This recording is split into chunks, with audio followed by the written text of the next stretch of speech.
तो गाइस कैसे हैं आप सब लोग। रीइंकार्नेटेड के एपिसोड 113 के साथ हाजिर हूं। लास्ट एपिसोड के एंड पे हमने देखा था हमारा साउथी सिस्टर ज़ूरो का हाथ पकड़ता है और एम्परर के सामने कहता है मैं आपकी बेटी का हमेशा ख्याल रखूंगा, अगर आपकी इजाजत हो। और सिस्टर ज़ूरो भी इस बात के लिए मान जाए तो मैं इससे शादी करना चाहता हूँ और कभी भी जिंदगी में इसको धोखा नहीं दूंगा, चाहे हम लोग तब अपनी रस्मों को पूरा करेंगे। सिस्टर ज़ूरो भी ये बात सुनते ही शर्माना शुरू कर देती है। एम्परर उन दोनों से कहते हैं जुनजी, हमारी इन सारी बातों को सुनने के बाद मुझे पूरा भरोसा हो गया कि तुम मेरी बेटी का साथ हमेशा दोगे और कभी भी इसका साथ नहीं छोड़ोगे, इसलिए अब मेरी जिंदगी की सबसे बड़ी परेशानी हल हो गई है। तुम दोनों से कहते हैं ठीक है, आज से ठीक 2 महीने के बाद मैं तुम दोनों की शादी की सेरेमनी को अनाउंस कर रहा हूँ। 2 महीने के बाद सभी लोगों के सामने तुम दोनों की शादी होगी। सभी बड़े सेक्टर्स के लोगों यहाँ पर बुलवाया जाएगा तुम्हारी शादी को अटेंड करने के लिए। ये बताओ क्या तुम दोनों को इस बात से कोई मसला तो नहीं है? अगर तुम्हें कुछ कहना है तो अभी यहाँ पर कह सकते हो। सिस्टर ज़ूरो चिल्लाकर अपने फादर से कहती है फादर आपको नहीं लगता कि ये सब कुछ ज्यादा ही जल्दी हो रहा है? वैसे भी हमारे जुनजी की तो पहले से शादी हो चुकी है, 3 साल पहले भी इसकी शादी हुई थी। और उसकी बात सुनने के बाद हंसना शुरू कर देते हैं और कहते हैं मेरी बेटी तुम तो कुछ ज्यादा ही पगली हो, लड़का एक बहुत ही जीनियस और रेयर टैलेंट है। इसकी उम्र में तो इसके पास 3 से 4 बीवियां होनी चाहिए थी। तो इसके ऊपर तरस आता है कि ये बेचारा अभी तक सिर्फ एक ही बीवी के साथ काम क्यों चला रहा है। मैं 19 साल का था तब तो मेरे पास 1 से ज्यादा बीवी थी। साथ ही अपने ग्रैंडफादर की तरफ देखते हैं और कहते हैं जी ग्रैंडफादर जरा इन बच्चों को समझाएं, इनको लगता है कि हम लोग यहाँ पर कुछ गलत कर रहे हैं। कि मर्दों के लिए 19 साल की उम्र में जो नॉर्मल है कि उनके पास 2 से 3 बीवियां होनी चाहिए। ग्रैंडपा एम्परर से कहते हैं तो ग्रैंडपा एम्परर की बात सुनने के बाद कहते हैं ये तो हमारे सेक्टर के लिए बहुत बड़ी ऑनर की बात है। मेरे पोते की शादी एक प्रिंसेस के साथ हो रही है, हम लोग इसी बात से बहुत ज्यादा खुश है। अगर जाउची इस बात से राजी है तो मुझे इस बात से कोई भी इतराज नहीं है, जाउची इसके साथ शादी कर सकता है। हमारा जाउची अपनी सिस्टर ज़ूरो की तरफ देखकर सोच रहा होता है लिंग जो कि इस वक्त दूसरी डायनेस्टी में है, एक दूसरे कॉन्टिनेंट में है और मैं उसके पास नहीं जा सकता और अभी तो उसकी एज भी कम है। जबकि चू युइचेन जो कि मेरे बच्चे की मां बन चुकी है वो इस वक्त पता नहीं कहां पर है, मैं उसे खो चुका हूं। लेकिन इस वक्त मेरे सामने सीनियर सिस्टर ज़ूरो है। सीनियर सिस्टर ज़ूरो को मैं अपने सीने से लगा कर रखूंगा, मैं इसे अपने हाथ से गवा नहीं सकता और मुझे यहाँ पर जो फैसला लेना पड़ेगा, मुझे इसे हमेशा के लिए अपना बनाना पड़ेगा। जाउची उसे गले से लगा लेता है और उन सभी से कहता है ये मेरी हमेशा से ख्वाहिश रही है, जब से मैंने इसको देखा है मुझे तभी से प्यार हो गया था, तो मैं इससे शादी करना चाहता हूँ। तो उसकी वाइफ किंग जो भी वहीं पर खड़ी है सब कुछ सुन रही होती है, वो दीवार के बाहर खड़ी सुन रही होती है और उसकी बातें सुनने के बाद वो वहाँ से वापस चली जाती है। से हमारा नेक्स्ट सीन 2 महीने के बाद का दिखाया जाता है। 2 महीने के बाद शादी का दिन आ चुका है। शादी के दिन यहाँ पर बहुत सारे सेक्टर्स के लोग आ रहे हैं इस शादी को अटेंड करने के लिए। यहीं पर एक होटल का सीन भी दिखाया जाता है, एक रेस्टोरेंट के अंदर काफी सारे लोग बैठे होते हैं। तो यहीं पर कुछ स्पेशल लोग भी आए होते हैं जो कि एक दूसरे एम्पायर से आए हैं, जो कि डिवाइन फीनिक्स एम्पायर है और डिवाइन फीनिक्स एम्पायर का 13 प्रिंस यहाँ पर आया है। तो सभी लोग भी यहाँ पर जाउची और कैंगजुई की शादी के बारे में बात कर रहे होते हैं कि बहुत ही जल्दी यानी 3 दिन के बाद कैंगजुई और हमारे जाउची की शादी होने वाली है। इस वजह से यहाँ पर हमारे इंपीरियल सिटी में काफी ज्यादा चहल पहल है, बहुत ही पावरफुल सेक्टर्स के लोग इस शादी को अटेंड करने के लिए आ रहे हैं। डिवाइन फीनिक्स एम्पायर का 13 प्रिंस जिसका नाम फेंग ज़ीचेन है। फेंग ज़ीचेन कहता है मैंने सुना है कि हमारी 7 नेशंस में से ब्लू विंड एम्पायर नेशन ये सबसे ज्यादा कमजोर नेशन है। लेकिन आज मैं पहली बार जबकि ब्लू विंड सिटी में आया हूँ तो मुझे पता चल रहा है कि ये रूमर्स वाकई में सच्चे हैं, क्योंकि 6 नेशंस के मुकाबले में इनकी नेशन तो वाकई में बहुत ज्यादा पथरीक है। पता नहीं मेरे फादर ने मुझे यहाँ पर भेजा ही क्या है, यहाँ पर ऐसा क्या है जो मेरे फादर को चाहिए जिसके लिए उन्होंने स्पेशली मुझे यहाँ पर भेज दिया। तो साथियों से कहता है प्रिंस मुझे लगता है कि इसकी वजह ये हो सकती है हमारे जो स्पिरिट अर्थ हाल के जो लोग हैं उन्होंने डिटेक्ट किया है ब्लू विंड एम्पायर के अंदर एक ऐसी जगह है जहाँ पर सारे क्रिस्टल्स की वेन्स मौजूद है, वो अंडरग्राउंड में है। हमारे लोगों ने उनको सेंस किया है। आपके फादर उन क्रिस्टल्स की वेन्स के ऊपर कब्जा करना चाहते हैं और इसका सबसे बेस्ट तरीका यही है। हालांकि हम लोगों ने अपना प्लान भी कंप्लीट कर लिया है कि हम लोग ये कैसे करेंगे, लेकिन फिलहाल के लिए अभी टाइम नहीं है कि हम लोग अपने मिशन को पूरा करें। इसी वजह से हमारे इंपीरियल फादर इस वक्त इस प्लान को पूरा करने की कोशिश नहीं कर रहे। लगता है कि वो लोग इंतजार कर रहे हैं जब तक 7 नेशन का जो टूर्नामेंट है वो हो नहीं जाता, क्योंकि बहुत ही जल्दी 7 नेशंस के दरमियान में एक बहुत बड़ा टूर्नामेंट स्टार्ट होने वाला है। ज़ीचेन कहता है यहाँ पर जितने भी लोग हैं वो सभी लोग मेरे सामने कीड़े मकोड़े की तरह हैं, लेकिन यहाँ पर मैंने एक लड़के का नाम सुना है जो कि बहुत ज्यादा फेमस है और स्पेशली हमें बताया गया है कि उसके पास डिवाइन फीनिक्स की ब्लड लाइन की पावर है। ऐसा कैसे हो सकता है? लड़के जुनजी के पास फीनिक्स की ब्लड लाइन होना इसका मतलब ये है कि वो हमारे डिवाइन फीनिक्स एम्पायर से निकाले हुए किसी इंसान का जायज बच्चा है जो कि यहीं पर पैदा हुआ है। इसी वजह से उसकी बॉडी में डिवाइन फीनिक्स की ब्लड लाइन है। इसके अलावा और कोई भी ऑप्शन नहीं है कि उसके पास डिवाइन फीनिक्स की ब्लड लाइन पर पावर हो। सबसे पहले तो हमें उसकी शादी में जाने का इंतजाम करना होगा। हम लोग उसकी शादी में जाएंगे और उस लड़के से जाकर मिलेंगे। Next scene Blue Wind Imperial City का दिखाया जाता है। शादी वाले दिन बहुत सारे मेहमान आ रहे हैं। हिमालय स्वर्ड विला से दोनों यंग मास्टर यहाँ पर आए हैं। लिंगजी और लिंकुन दोनों ही यहाँ पर शादी को अटेंड करने के लिए पहुंच चुके हैं। जाओ सेक्टर के भी मास्टर जुई टियान और उसके साथ साथ ग्रेट एल्डर बोजुन भी यहाँ पर आ चुके हैं। क्लाउड पैलेस से जाउची की वाइफ किंगजू और उसके साथ उसकी मास्टर होती है जिसका नाम चू यूली होता है, वो दोनों भी यहाँ पर आई है। जाउची अपनी वाइफ को वहाँ पर देखकर हैरान होता है। वो उसे कहता है किंगजू तो फाइनली तुम यहाँ पर आ ही गई। 2 महीने पहले जब हम लोग यहाँ पर बात कर रहे थे तुम अचानक मुझे छोड़कर चली क्यों गई थी? कहीं ऐसा तो नहीं है कि मेरी शादी की बात सुनने के बाद तुम बहुत ज्यादा जेलस हो गई हो? किंगजू से कहती है क्योंकि तुम बहुत ज्यादा जख्मी थे इसी वजह से मैं वहाँ पर तुम्हारे साथ रुकी हुई थी ताकि तुम्हें प्रोटेक्ट कर सकूं, लेकिन जब तुम जागे और तुम्हारे जख्म भी हील हो गए थे तो मेरी वहाँ पर रुकने की कोई वजह नहीं थी। इस वजह से मुझे वापस जाना पड़ा क्योंकि हमारे फ्रोजन क्लाउड पैलेस में भी मुझे बहुत सारे काम होते हैं। आज मैं यहाँ पर अपने फ्रोजन क्लाउड पैलेस की तरफ से रिप्रेजेंटेशन के लिए आई हूँ ताकि मैं अपने फ्रोजन क्लाउड पैलेस को रिप्रेजेंट कर सकूं और यहाँ पर तुम्हें बधाई दे सकूं तुम्हारी शादी पर। मैं तुम्हारी वाइफ बनकर यहाँ पर नहीं आई। से कहता है पर मुझे अभी भी लगता है कि तुमने उस दिन मेरी बात सुनी थी। हम दोनों की शादी की बात सुनने के बाद तुम जेलस होकर वहाँ से चली गई। किंगजू से कहती है मास्टर जून मुझे लगता है कि आपको कोई गलतफहमी हो रही है क्योंकि आपकी उम्र अभी सिर्फ 19 साल है और आप एक एम्परर परफॉर्म राउंड के 2nd लेवल के मास्टर को आसानी से हरा सकते हैं। मतलब आपका फ्यूचर लिमिटलेस है और फ्यूचर में आपके इर्द गिर्द बहुत सारी लड़कियां होंगी और बहुत सारी आपकी बीवियां भी होंगी। इस बात से ज्यादा फर्क नहीं पड़ता और ना ही ज्यादा हैरानी हो रही है। मुझे इस बात की बहुत ज्यादा खुशी है कि प्रिंसेस के साथ आपकी शादी हो रही है। जी भागता हूँ अपने बॉस के पास आता है और उसे कहता है बॉस तो फाइनली तुम्हारी और प्रिंसेस की शादी हो रही है। शादी के बाद प्रिंसेस को जरा भी तंग मत करना वरना मैं तुम्हें नहीं छोड़ूंगा। ताऊची उसे कहता है हाँ क्यों नहीं, अगर मैंने तुम्हारी प्रिंसेस को बुली किया उसको तंग किया तो मैं तुम्हें इजाजत देता हूँ कि तुम मुझे 100 कोड़े मार सकते हो। साथ ही वो उससे पूछता है मुझे अपने ग्रैंडपा के बारे में बताओ क्या वो ठीक है? जी से कहता है हाँ हमारे ग्रैंडपा बिल्कुल ठीक है, लेकिन अभी तक वो पूरी तरह से रिकवर नहीं हो पाए। ये तो अच्छी बात है कि तुमने उनके ऊपर अटैक करके उनकी परफॉर्म वेन्स को नुकसान नहीं पहुंचाया। उनकी परफॉर्म वेन्स बिल्कुल ठीक है, वो दोबारा से कल्टीवेट कर सकेंगे, उनकी एनर्जी भी दोबारा से रिकवर हो जाएगी। लेकिन ग्रैंडपा ने तुम्हारे बारे में एक बात जरूर कही है, वो लोग कहते हैं कि तुम वाकई में एक अच्छे इंसान हो और उन्हें इस बात का बड़ा अफसोस है कि उन्होंने तुम्हारे ऊपर बिना कुछ सोचे समझे अटैक कर दिया। यहाँ पर बहुत सारे मेहमान आ रहे होते हैं कि इन मेहमानों में यहाँ पर डिवाइन फीनिक्स एम्पायर के 13 प्रिंस का नाम भी लिया जाता है। सभी लोग उस तरफ देखते हैं क्या वाकई में डिवाइन फीनिक्स एम्पायर से कोई यहाँ पर आया है, आज से पहले डिवाइन फीनिक्स एम्पायर से यहाँ पर कोई भी नहीं आया। सभी लोग एम्पर के सामने झुकते हुए उन्हें ग्रीट करते हैं और उनसे अपने बारे में बताते हैं कि ये लोग यहाँ पर कहाँ से आए हैं। फैन जीचिन एम्पर से कहता है मैं यहाँ पर बिना इन्विटेशन के आया हूँ, उम्मीद करता हूँ कि एम्पर हमें यहाँ से बाहर नहीं निकालेंगे और हमें भी शादी को अटेंड करने दिया जाएगा। सभी लोग डिवाइन फीनिक्स एम्पायर के बारे में सुनते ही बातें करना शुरू कर देते हैं और कहते हैं हमने इनके बारे में सुना हुआ है, डिवाइन फीनिक्स एम्पायर वाले ये सारे सेक्टर्स में से नंबर 1 सेक्टर है, ताकि चारों बड़ी सेक्टर ग्राउंड्स के लोग भी इनके सामने करने की हिम्मत नहीं करते क्योंकि उन्हें पता है कि ये लोग बहुत ज्यादा पावरफुल हैं। तो एम्पर हैरान होकर 13 प्रिंस से कहते हैं क्या वाकई में तुम डिवाइन फीनिक्स एम्पायर के प्रिंस हो। जल्दी से अपने हाथ के ऊपर एक सील को ओपन करता है और कहता है ये मेरे पास डिवाइन फीनिक्स जेड है जो कि मेरे प्रिंस होने की निशानी है। प्रोजेक्ट देखते ही काफी ज्यादा घबरा भी जाते हैं और साथ ही उसे कहते हैं ये तो हमारे लिए बहुत बड़ी ऑनर की बात है कि डिवाइन फीनिक्स एम्पायर से एक बहुत ही ऑनरेबल गेस्ट यहाँ पर आए हैं। साथ ही वो अपने नौकरों से कहते हैं जल्दी से यहाँ पर आओ और इनके बैठने के लिए सॉफ्ट चेयर्स लेकर आओ ताकि ये लोग यहाँ पर आराम से बैठ सके। तो 13 प्रिंस अपने पास से एक इन्विटेशन निकालता है और उनसे कहता है आप लोगों को यहाँ पर मेरे बैठने का इंतजाम करने की जरूरत नहीं है क्योंकि मेरा काम बहुत ही जल्दी खत्म हो जाएगा। मैं यहाँ पर एक बहुत ही स्पेशल चीज के लिए तुम लोगों को इन्वाइट करने के लिए आया हूँ। एम्परर से कहता है एम्परर क्या आप इस बारे में गेस कर सकते हैं कि मैं यहाँ पर किस लिए आया हूँ। एम्परर से कहते हैं मुझे लगता है कि तुम यहाँ पर 7 नेशंस के कंबाइंड टूर्नामेंट के लिए हमें इन्वाइट करने के लिए आए हो जो कि हर 25 साल के बाद एक बार होता है। 13 प्रिंस उनसे कहता है वैसे तो मुझे लगा था कि 25 साल का अरसा काफी ज्यादा होता है और आपके सेक्टर वाले लोग इस बारे में भूल गए होंगे, इसी वजह से मैं पर्सनली यहाँ पर आपको इन्वाइट करने के लिए आया हूँ। आज से ठीक 5 महीने के बाद 7 नेशन रैंकिंग टूर्नामेंट होने वाला है। इस बार का टूर्नामेंट हमारे फीनिक्स एम्पायर में होगा। शेड्यूल वाले दिन हमारे हेवनली डिवाइन फीनिक्स एम्पायर में आप लोगों का इंतजार किया जाएगा। आपको अपने सबसे बेस्ट डिसाइपल्स को वहाँ पर लेकर आना होगा। मैं आपको ये बता दूं कि पिछले साल जो टूर्नामेंट हुआ था इस बार का 7 रैंकिंग नेशन टूर्नामेंट पिछली बार से काफी ज्यादा अलग होने वाला है। उम्मीद करता हूँ कि ब्लू विंड एम्परर ने इस बारे में सुना होगा। क्या आपने प्री मोरिडियल परफॉर्म्ड आर्क के बारे में सुना है? लोगों ने भी प्री मोरिडियल परफॉर्म्ड आर्क के बारे में सुना होता है। वो सभी लोग जो पास सुनते ही बहुत ज्यादा हैरान हो जाते हैं। जी हमें यहाँ पर इस बारे में बताता है। लिंक जी कहता है पुरानी कहानियों के मुताबिक प्री मोरिडियल परफॉर्म्ड आर्क 300 साल में एक बार अपीयर होती है। अगर हम लोग पिछले टाइम को देखें तो मुझे लगता है कि 300 साल गुजर चुके हैं और दोबारा से परफॉर्म्ड आर्क दोबारा से अपीयर होने वाली है। लिंकन कहता है लेकिन हमें हिस्ट्री को नहीं भूलना चाहिए। पिछली सारी हिस्ट्री को उठाकर देख ले तो हमारी ब्लू विंड एम्पायर नेशन से कोई भी ऐसा यंगस्टर नहीं था प्रीमोरिडियल आर्क में जा सके। हमारी नेशन में से जितने भी जीनियस फाइट करने के लिए जाते थे वो बहुत ज्यादा वीक होते थे। 13 प्रिंस उनसे कहता है तुम लोगों ने बिल्कुल ठीक सुना है, हमारे डिवाइन फीनिक्स एम्पायर के ऊपर मोरिडियल परफॉर्म्ड आर्क के दरवाजे ओपन होंगे। ये दरवाजे सिर्फ उसी दिन ओपन होंगे जिस दिन हमारा टूर्नामेंट एंड होगा। टूर्नामेंट को एंड करने के बाद जो हमारे पास जो टॉप 3 की रैंकिंग में बच्चे आएंगे सिर्फ वही साथ में जाने के लायक होंगे, सिर्फ उन्हें वहाँ पर भेजा जाएगा। वो लोग वहाँ पर जाकर एक्सप्लोर कर सकते हैं, वहाँ से जो भी ट्रेजर उन्हें मिलेंगे वो अपने लिए रख सकते हैं। यहाँ पर तुम लोगों को इन्वाइट करना तो मेरा पहला मकसद था, लेकिन यहाँ पर मैं एक और मकसद से आया हूँ। मेरा दूसरा जहाँ पर आने का मकसद ये है, मैं यहाँ पर एक लड़के के लिए आया हूँ जो कि आपका दामाद बनने वाला है। मैं युंची के लिए यहाँ पर आया हूँ क्योंकि हमने सुना है कि युंची के पास डिवाइन फीनिक्स कार्ड की पावर है, सिर्फ हमारे डिवाइन फीनिक्स एम्पायर के लोगों के पास हो सकती है। आखिर इसके पास ये पावर्स कहाँ से आई, हमें इससे ये बात जाननी है। यहाँ पर हम लोग अपनी एपिसोड 113 का एंड करेंगे। नेक्स्ट एपिसोड में हम लोग ज़ाओची और 13 प्रिंस की फाइट देखेंगे। एपिसोड की एक्सप्लेनेशन अच्छी लगी हो तो कमेंट करके जरूर बताइएगा। चैनल को सब्सक्राइब कर दे, वीडियो को लाइक और शेयर कर दे। शुक्रिया।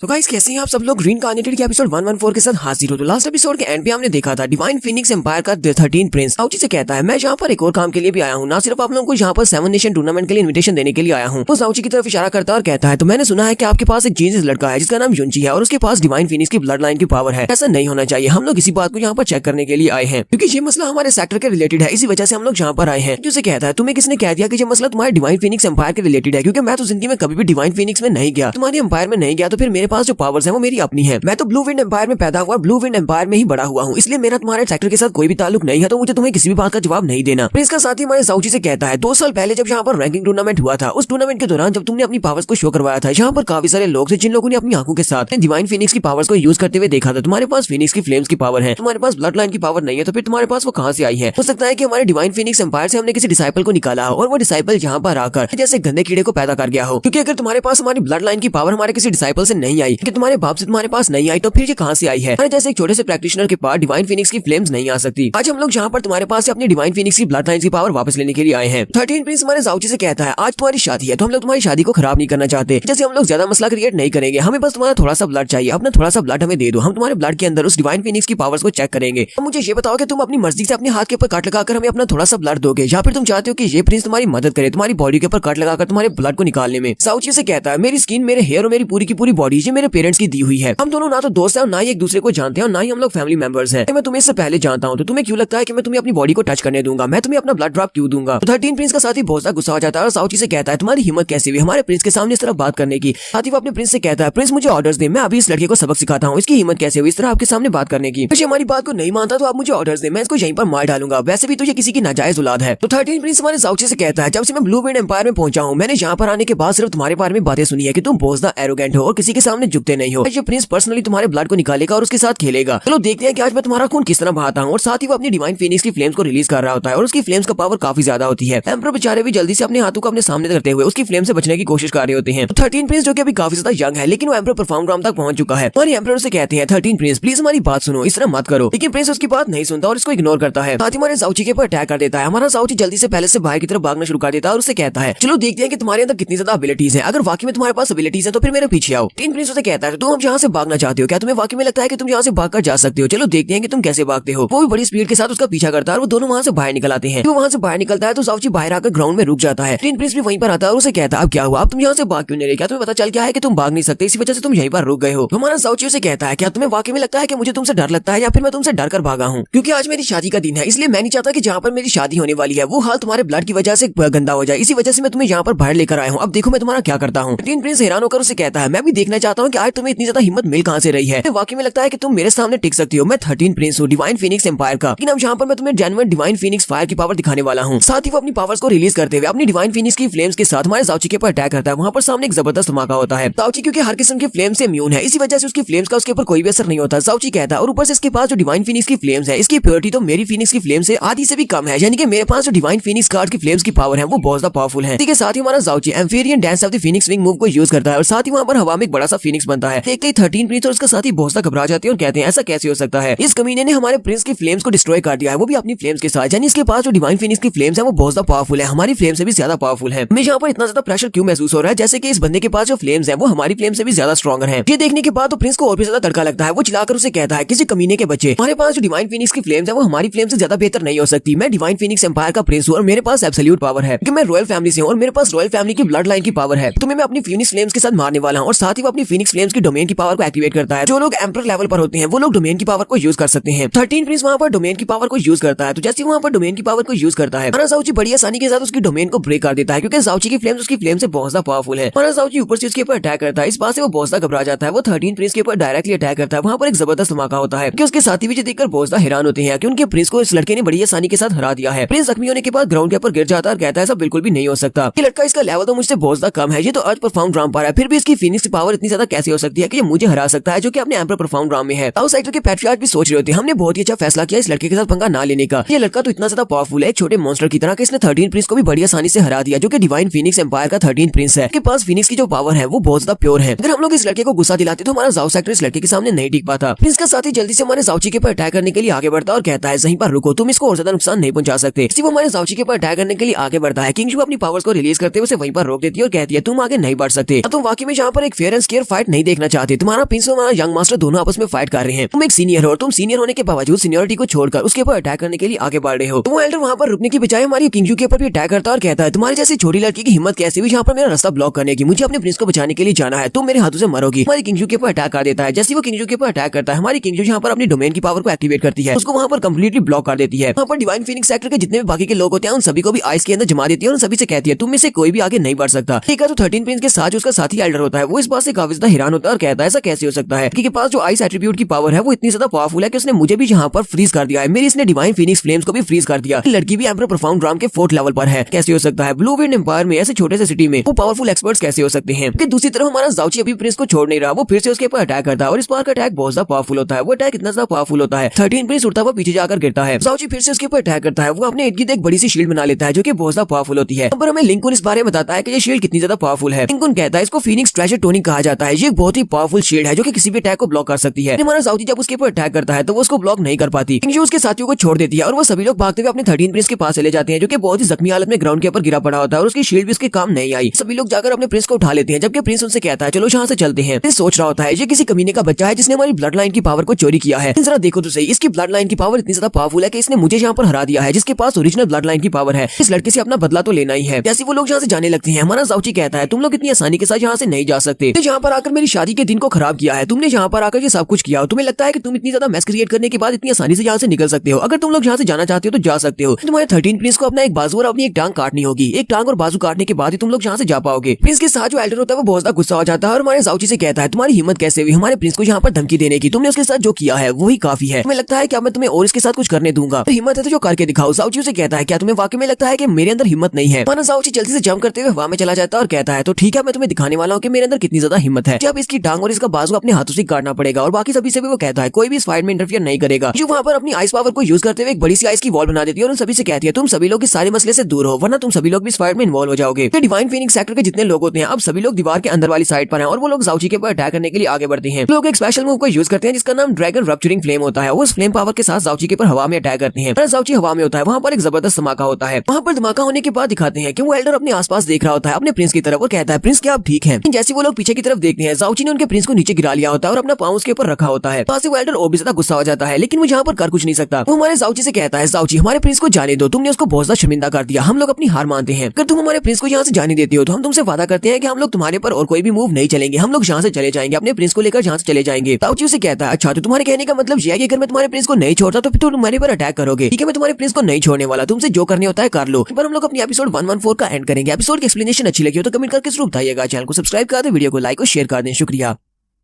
तो गाइस कैसे हैं आप सब लोग? रीइंकार्नेटेड के एपिसोड 115 के साथ हाजिर हूं। तो लास्ट एपिसोड के एंड पे हमने देखा था हमारा जाउची 13 प्रिंस को बड़ी आसानी के साथ हरा देता है। 13 प्रिंस मार खाने के बाद लोगों से कहता है चलो यहाँ से चलते हैं और उसके साथियों से वहाँ से लेकर जाना चाहते हैं। तो जाउची उनसे कहता है तुम लोग यहाँ से नहीं जा सकते। 13 प्रिंस के साथ उसका जो एल्डर होता है वो जाउची से कहता है तुम हमें यहाँ से जाने क्यों नहीं दे रहे? अगर तुम हमें यहाँ से जाने देते हो तो हमारा जो मसला यहीं पर खत्म हो जाएगा और हम लोग दोबारा तुम्हें परस्यू नहीं करेंगे। अपने प्रिंस को लेकर अभी यहाँ से चले जाएंगे। जाउची से कहता है नहीं ऐसा तो बिल्कुल भी नहीं होने वाला, मैं इसको नहीं छोड़ूंगा, अगर तुम इसको बचाना चाहते हो तो फिर आओ आकर बचा लो। एल्डर फिर से उसे कहता है ठीक है मैं अपनी गलती को भी मान लेता हूँ, हम लोगों ने यहाँ पर पहले तुम्हें प्रोवोक किया है, तुम यहाँ पर हमारे प्रिंस को जाने दोगे तो हम लोग इस मसले को ऐसे ही खत्म कर देंगे, हम लोग दोबारा इस बारे में बात भी नहीं करेंगे और ये मसला यहीं पर खत्म हो जाएगा। फिर साथियों वहाँ पर जितने लोग होते हैं उन सभी से कहता है तुम सभी लोग मेरी बात को गौर से सुनो कि तुम में से कोई भी इस खबर को बाहर जाकर नहीं फैलाएगा। इसने भी इस खबर को फैलाने की कोशिश की हमारा फीनिक्स डिवाइन एम्पायर उसके पूरे क्लैन को डिस्ट्रॉय कर देगा। जाउची से कहता है क्या मैं तुम्हें कोई बेवकूफ दिखाई देता हूँ? यहाँ पर तुम जो कुछ भी खा रहे हो वो सिर्फ और सिर्फ अपनी रेपुटेशन को बचाने के लिए कर रहे हो। तुम लोग नहीं चाहते कि ये खबर बाहर फैले। हालांकि मुझे तो इस बात से फर्क नहीं पड़ता, यहाँ पर तुम्हारे 13 प्रिंस को बहुत ज्यादा मार पड़ी है। इसके अलावा तुम यहाँ पर इस बात को मेरे साथ बार्गेनिंग करने के लिए चूज कर रहे हो। तुम्हें लगता है कि मैं तुम्हारी ये वाली बात मानकर तुम्हारे प्रिंस को छोड़ दूंगा? तुम लोग यहाँ पर मुझे एक बेवकूफ की तरह ट्रीट कर रहे हो। जाउची अपनी तलवार को ऊपर की तरफ उठाता है और उनसे कहता है तुम लोगों ने मेरी शादी को खराब किया, मुझे बहुत ज्यादा अनहैप्पी किया, जिसकी वजह से अब मैं बहुत ज्यादा गुस्से में हूँ। जो भी मुझे यहाँ पर गुस्सा दिलाता है, मुझे नाखुश करता है, मैं उसकी और भी ज्यादा बुरी हालत करता हूँ। और वो अपनी तलवार को घुमाते हुए 13 प्रिंस के ऊपर दे मारता है। वो 13 प्रिंस की कमर के ऊपर अपनी तलवार से अटैक करता है जिससे 13 प्रिंस काफी जख्मी हो जाता है और जोर जोर से चिल्लाना शुरू कर देता है। अब क्या एल्डर उसे चिल्लाकर कह रहा होता है तुम क्या कर रहे हो, ऐसा मत करना, अपनी हद को पार कर रहे हो। जाउची उसे कहता है क्या तुम्हें वाकई में लगता है कि मैं अपनी हद को पार कर रहा हूँ? तुमसे जो होता है वो कर लो, मैं तुम्हें कह रहा हूँ ना जो करना चाहते हो वो कर लो। मुझे नहीं लगता कि तुम्हारा जो कमजोर सा कीड़ा जो मेरे पाँव के नीचे है ये मेरी ज्यादा स्ट्राइक्स को बर्दाश्त कर पाएगा। अगला अटैक पहले से भी ज्यादा पावरफुल होने वाला है। 13 प्रिंस भी कह रहा होता है प्लीज मुझे जाने दो। उसी वक्त एम्परर बीच में पड़ते हैं। एम्परर जाउची से कहते हैं बेटा जुनची प्लीज इस लड़के को जाने दो क्योंकि ये बहुत ज्यादा यंग है, इसी वजह से इससे यहाँ पर एक गलती हो गई है। जबकि ये हमारे ब्लू विंड इंपीरियल सिटी में गेस्ट बनकर आया तो हमें इस गेस्ट को एक गेस्ट की तरह ट्रीट करना चाहिए। बस इसने हमारे साथ जो कुछ भी किया उसके लिए तुमने इसको एक अच्छा लेसन सिखा दिया है। एक अच्छा सबक सीखने के बाद दोबारा जिंदगी में कभी भी ऐसा नहीं करेगा। तो ठीक है अब इसको यहाँ से जाने दो। तो जाउची एम्परर से कहता है प्लीज मुझे माफ करना, हालांकि मैं इस वक्त बहुत ज्यादा गुस्से में हूँ, इसने मेरी शादी खराब की है, लेकिन फिर भी अब जबकि हमारे एम्परर का ये ऑर्डर है, अपने एम्परर के ऑर्डर को जरूर फॉलो करूंगा, मैं इसे जाने देता हूँ। फिर साथ ही जाउची 13 प्रिंस को किक मारते हुए उसके एल्डर की तरफ फेंक देता है और कहता है मैंने अपना गुस्सा पहले इसके ऊपर उतार लिया है, लेकिन मैं तुम्हारे इस प्रिंस को यहाँ पर जान से नहीं मार सकता क्योंकि हमारे एम्परर ने यहाँ पर मुझे ऑर्डर्स दिए हैं इस लड़के को यहाँ से भेजने के, इसी वजह से मैं ये सब कुछ कर रहा हूँ। तुम्हें तो मेरे एम्परर के सामने झुककर उसका शुक्रिया अदा करना चाहिए। तो सभी लोग भी जल्दी से एम्परर के सामने झुकते हैं और कहते हैं एम्परर आपका बहुत बहुत शुक्रिया जो आपने हमारे 13 प्रिंस की जान बचा ली, हम लोग आपकी इस काइंडनेस को हमेशा याद रखेंगे। फिर मुस्कुराते हुए उससे कहते हैं तुम सभी को मेरे सामने इस तरह पेश आने की जरूरत नहीं है, बहुत ही जल्दी 7 नेशन टूर्नामेंट होने वाला है और हम लोग सभी लोग 7 नेशन से हैं। ब्लू विंड इंपीरियल सिटी भी 7 नेशंस में आता है। फिर वहाँ पर जितने भी लोग होते हैं उन सभी लोगों से कहते हैं आज यहाँ पर जो कुछ भी हुआ है हम सभी लोग इसको नजरअंदाज करेंगे, कोई भी इस खबर को बाहर जाकर नहीं फैलाएगा, किसी को इस बारे में पता नहीं चलना चाहिए यहाँ पर क्या हुआ है। साथ ही एम्परर सोच रहे होते हैं इस बार जुनची ने फिर से मेरी मदद कर दी है, यहाँ पर डिवाइन फीनिक्स एम्पायर वालों के सामने इसने मेरी काफी ज्यादा इज्जत बना दी है। जाउची उन सभी से कहता है 5 महीने के बाद जब 7 नेशन टूर्नामेंट स्टार्ट होने वाला है मैं पर्सनली तुम्हारी डिवाइन फीनिक्स सिटी में आऊंगा। मैं चाहता हूँ कि मेरे वहाँ पर आने पर तुम लोग अपनी तैयारियां मुकम्मल करके रहना, कहीं ऐसा ना हो कि मेरे आने पर तुम लोग मुझे डिसअपॉइंट करो। वहाँ पर जितने भी लोग होते हैं, जितने भी छोटे और बड़े सेक्टर्स के लोग होते हैं, वो सभी लोग ये सब कुछ देखने के बाद बहुत ज्यादा घबरा जाते हैं और कहते हैं जाओची ने तो डिवाइन फिनिक्स एम्पायर के 13 प्रिंस को भी नहीं छोड़ा। वैसे कोई भी सेक्टर इतना पावरफुल नहीं है कि जाओची के साथ मुकाबला कर सके। इसी वजह से अब हम में से किसी को भी जाओची के साथ पंगा नहीं लेना, जाओची को कभी प्रवोक ना करना। तो एम्परर उन सभी लोगों से कहते हैं तो शादी की रस्म पूरा करने का वक्त आ चुका है। फिर साथ ही वो जाओची से कहते हैं जाओची जाओ जाकर अपने कपड़े चेंज करके आओ और बहुत ही जल्दी रस्म स्टार्ट होगी। कि प्रिंसेस अभी भी अपने आईने के सामने बैठी तैयार हो रही होती है और लिटिल आंटी भी उसके पास ही होती है। वो उसे कहती है इससे तुम्हें परेशान होने की जरूरत नहीं है, हमारा जाओची बिल्कुल ठीक होगा और बहुत ही जल्दी तुम्हें बाहर बुलाया जाएगा शादी की रस्म पूरा करने के लिए। थोड़ी देर के बाद प्रिंसेस को बाहर ले आया जाता है। लिटिल आंटी उसके साथ ही होती है और दूल्हा सामने खड़ा होता है। वो दोनों एक दूसरे के सामने आकर खड़े हो जाते हैं। इसे सोच रही होती है जाओची आज के बाद मैं हमेशा के लिए तुम्हारी हो जाऊंगी। वहाँ पर उनका जो पादरी होता है वो उनकी रस्म को स्टार्ट करता है। वो उनसे कहता है चलो जल्दी से तुम दोनों जहाँ पर ह्यूमन एंड अर्थ के सामने अपना सर झुकाओ, उसके बाद अपने एल्डर्स के सामने अपना सर झुकाओ, फिर उसके बाद हस्बैंड एंड वाइफ एक दूसरे के सामने अपना सर झुकाओ। वो दोनों एक दूसरे के सामने भी अपना सर झुकाते हैं और इस तरह की शादी की रस्म पूरी हो जाती है। शादी की रस्म पूरी होने के बाद अब सुहागरात का सीन आता है। प्रिंसेस जाकर अपने बेड के ऊपर बैठी होती है। जाओची उसके रूम में आता है और उसे कहता है सीनियर सिस्टर। वो उसे कहती है ये क्या तुम अभी भी मुझे अपनी सीनियर सिस्टर ही कह रही हो जबकि अब मैं तुम्हारी वाइफ बन चुकी हूँ। डियर हस्बैंड आज के बाद मुझे सीनियर सिस्टर मत करना बल्कि मुझे अपनी वाइफ कहा करो या फिर सिर्फ कैंजू कहा करो। जाओची जल्दी से आगे बढ़ता है, जाकर उसको गले से लगा लेता है। वो उसे कहता है मैं तुम्हें ज़ूरो कहा करूंगा। ज़ूरो अगर तुमने न्यू मून सिटी में मेरी जान नहीं बचाई होती तो मैं तो अब तक मर चुका होता। ये सब कुछ तुम्हारी वजह से हुआ है। आज मैं जो कुछ भी हूँ ये सब कुछ तुम्हारी वजह से हूँ। मुझे लगता है कि मेरी जिंदगी में अगर मैं तुमसे मिला हूँ तो ये ह्यूमंस की तरफ से मेरे लिए जिंदगी का सबसे बड़ा तोहफा है। जो मिलने के लिए तुम्हारा बहुत बहुत शुक्रिया। प्रिंसेस उसे कहती है लेकिन तुम मेरे लिए सबसे बड़े तोहफे हो ह्यूमंस और अर्थ की तरफ से। तुम्हें हासिल कर लेने के बाद अब मेरी जिंदगी में कोई भी ख्वाहिश नहीं बची, मुझे सब कुछ मिल गया जो मुझे चाहिए था। और इसके बाद वो सब कुछ करते हैं जो हमें नहीं दिखाया जा रहा। इसे नेक्स्ट सीन में लिटिल आंटी का दिखाया जाता है। लिटिल आंटी बाहर एक पेड़ के नीचे बैठी होती है और सोच रही होती है आज फिर से जाओची की शादी की पहली रात है, बिल्कुल वैसी जैसी कि 3 साल पहले हुई थी। 3 साल पहले भी उसकी शादी की रात में ऐसे ही बाहर आकर बैठ गई थी क्योंकि मैं बहुत ज्यादा बेचैन थी। तो लिटिल आंटी अभी वहीं पर बैठी होती है कि जाओची अपने रूम से बाहर आता है। वो उसके ऊपर आकर कंबल देता है और उसे कहता है लिटिल आंटी तुम यहाँ पर क्या कर रही हो, क्या तुम्हें नींद नहीं आई? लिटिल आंटी उसे कहती है तुम यहाँ पर क्या कर रही हो, तुम्हें तो अपने रूम में होना चाहिए, आज तुम्हारी शादी की पहली रात है, तुम प्रिंसेस को अकेला छोड़कर कैसे आ सकते हो? जाओची उसे कहता है प्रिंसेस सो चुकी है, इसी वजह से मैं उठकर बाहर आ गया क्योंकि मैं तुम्हारी वजह से काफी परेशान था। पहले मैं तुम्हारे रूम की तरफ जा रहा था लेकिन मैंने देखा कि तुम यहाँ पर नीचे बैठी हो, तुम्हारे पास ही चला आया। लिटिल आंटी उसे कहती है लेकिन ये तो गलत है, तुम्हें अपना सारे का सारा टाइम अपनी नई बीवी के साथ गुजारना चाहिए, तुम उसे अकेले रूम में छोड़कर कैसे आ सकते हो? हमारा जाओची आगे बढ़ता है, लिटिल आंटी से कहता है लिटिल आंटी जी तुम कैसी बातें कर रही हो? साथ ही वो उसे गले से लगा लेता है और उसे कहता है 3 साल पहले जब मेरी पहली बार शादी हुई थी तब भी तुमने बिल्कुल ऐसे ही बिहेव किया था, तुम यहीं पर आसमान के नीचे आकर बैठी हुई थी। 3 साल पहले भी हम दोनों एक दूसरे के साथ ऐसे ही थे और अब भी हम दोनों एक दूसरे के साथ ऐसे ही हैं। लिटिल आंटी उसे कहती है नहीं इस बार बिल्कुल वैसा नहीं है, 3 साल पहले जब तुम्हारी शादी किंगजू के साथ हुई थी तब मुझे काफी ज्यादा अजीब महसूस हो रहा था, तब मैं बिल्कुल भी खुश नहीं थी, लेकिन इस बार मैं तुम्हारे लिए काफी ज्यादा खुश हूँ। तुम्हारी शादी प्रिंसेस के साथ हुई है जो कि ब्लू विंड इंपीरियल सिटी की प्रिंसेस है। प्रिंसेस से शादी करना हर किसी की किस्मत में नहीं होता। जाओची उसे कहता है मेरी लिटिल आंटी अगर तुम वाकई में इस बात से खुश हो तो फिर तुम यहाँ पर क्या कर रही हो, तुम्हें नींद क्यों नहीं आ रही? मुझे तो नहीं लगता कि तुम इस बात से खुश हो। लिटिल आंटी उसकी बात सुनने के बाद सोच रही होती है कि मुझे वो दिन याद आ रहे हैं जब हम दोनों छोटे बच्चे हुआ करते थे और आसमान के नीचे बैठकर तारों को देखा करते थे। अब हम दोनों अपना बहुत सारा वक्त एक दूसरे के साथ ही गुजारा करते थे, एक दूसरे के साथ ही रहते और एक दूसरे के साथ ही सोते थे और उस वक्त हम दोनों के बीच में कोई भी नहीं था। जबकि हमारा छोटा जाओची इतना बड़ा हो चुका है, ना सिर्फ बड़ा हुआ है बल्कि बहुत ज्यादा पावरफुल भी हो चुका है। बहुत सारे ऐसे क्लैंस हैं जो कि इसको बहुत ही पावरफुल बंदा समझते हैं, ताकि प्रिंसेस ने भी इसके साथ शादी की है। इस दुनिया में बहुत सारी ऐसी लड़कियां हैं जो कि इसको पसंद करेंगी क्योंकि पावरफुल के साथ बहुत सारी लड़कियां होती हैं और मैं इस बात से काफी ज्यादा उदास भी हूँ। आंटी रोना शुरू कर देती है और जाओची से कहती है जाओची मैं इस बात से उदास हूँ कि अब मैं तुम्हारे करीब नहीं पहुंच सकती क्योंकि तुम बहुत ज्यादा पावरफुल बन चुकी हो और मैं बहुत ज्यादा वीक हूँ। मुझे लगता है कि मैं सिर्फ तुम्हारे पर एक बोझ हूँ। जाओची लिटिल आंटी से कहता है लिटिल आंटी क्या तुम्हें पता है अगर तुम वाकई में चाहती हो कि मैं तुम्हें बताऊं कि इस दुनिया में सबसे ज्यादा इंपॉर्टेंट मेरे लिए कौन है, मेरे दिल में सबसे ज्यादा बेहतर जगह किसके लिए है, तो मैं यही कहूंगा कि वो तुम हो। तुम्हारी जगह मेरे दिल में कोई भी नहीं ले सकता, ना ही प्रिंसेस कैंगजू ना ही किंगजू। मत समझना कि मैं यहाँ पर तुम्हारी झूठी तारीफें कर रहा हूँ, ये सब कुछ झूठ मूठ कह रहा हूँ, ये बिल्कुल सच है। मैं अपने दिल से ये सारी बातें कर रहा हूँ, मैं वाकई में तुम्हारे लिए तुम्हारा लिटिल ची हूँ। साथ ही जाओची से कहता है लिटिल आंटी क्या तुम्हें वो बात आज भी याद है जो मैंने तुमसे कही थी? अगर तुम मेरी लिटिल आंटी नहीं होती तो फिर मैं तुमसे शादी कर लेता। लिटिल आंटी उसकी बात सुनती है, उसे पीछे की तरफ धक्का देती है और कहती है बेवकूफ ये तुम किस तरह की बातें कर रहे हो? तुम्हारी लिटिल आंटी हो, आज तुम्हारी शादी का दिन है और तुम यहाँ पर एक दूसरी लड़की के साथ आकर ये सारी बातें कर रहे हो कि तुम उससे शादी कर लोगे। लास्ट टाइम भी तुमने बिल्कुल ऐसा ही किया था, अपनी शादी की पहली रात ही तुम मेरे पास चले आए थे और सारी रात तुमने मेरे साथ गुजार दी थी, तो वाकई में एक बहुत ज्यादा ठरकी इंसान हो। लिटिल आंटी उसे कहती है चलो जल्दी से वापस से अपनी प्रिंसेस के कमरे में चले जाओ, जाकर उसके साथ ही सो। तुमने ऐसा नहीं किया तो फिर मैं तुम्हें हमेशा के लिए इग्नोर करना शुरू कर दूंगी। और उसे कहता है ठीक है आंटी मुझे समझ आ रही है, मैं वापस रूम में जा रहा हूँ। इसी हमारा next scene Forest of Devils का दिखाया जाता है जो कि ब्लैक फील्ड एम्पायर में है। ब्लैक फील्ड एम्पायर में जुईचैन को दिखाते हैं। फैन जुईचैन उस चाबी को लेकर उस तरफ जा रहा होता है डार्क फॉरेस्ट के अंदर और उस चाबी उसे उस तरफ लीड कर रही होती है। यहाँ पर चलते हुए अभी भी वो युंची का नाम ही पुकार रहा होता है। वो कह रहा होता है युंची तुमने मेरे पूरे क्लैन को मार डाला, मैं तुम्हें नहीं छोड़ूंगा, मैं बदला लूंगा। क्योंकि वो बहुत ज्यादा वीक होता है, वो वहीं पर चलते चलते गिर जाता है और कहता है जाओची तब तक मैं तुम्हारी बॉडी के 1000 पीसेस ना काट दूं तब तक मैं तुम्हें नहीं छोड़ूंगा। फैन जुईचैन अभी यहीं पर गिरा पड़ा होता है कि उसके सामने काफी सारे लोग होते हैं, वो वहीं पर धुएं में खड़े बातें कर रहे होते हैं। वो लोग कहते हैं यहाँ पर तो कोई भी खजाना नहीं है, हम लोग तो यहाँ पर बेकार में चले आए, कि हमारे 2 साथी भी मारे जा चुके हैं, यहाँ से जल्दी निकलना होगा, ये जगह बिल्कुल बेकार है। तो उनकी नजर फैन जुईचैन में पड़ती है। वो लोग कहते हैं जरा देखो वहाँ पर कोई है, लगता है कि वो बंदा मरने वाला है, वो काफी ज्यादा बुरी हालत में है। वो सभी लोग फैन जुईचैन के पास चले जाते हैं और कहते हैं जरा इसकी हिम्मत तो देखो, ये यहाँ पर ब्लैक फील्ड फॉरेस्ट में अकेला चला आया है, तो बहुत ही जल्दी मरने वाला है क्योंकि इसकी हालत काफी खराब है। चलो देखते हैं शायद इसके पास से कोई खजाना मिल जाए तो हमें यहाँ से कुछ कुछ भी नहीं मिला। तो यहाँ पर हम लोग अपनी एपिसोड 115 का एंड करेंगे। एपिसोड की एक्सप्लेनेशन अच्छी लगी हो तो कमेंट करके जरूर बताइएगा। चैनल को सब्सक्राइब कर दे, वीडियो को लाइक और शेयर कर दे। शुक्रिया।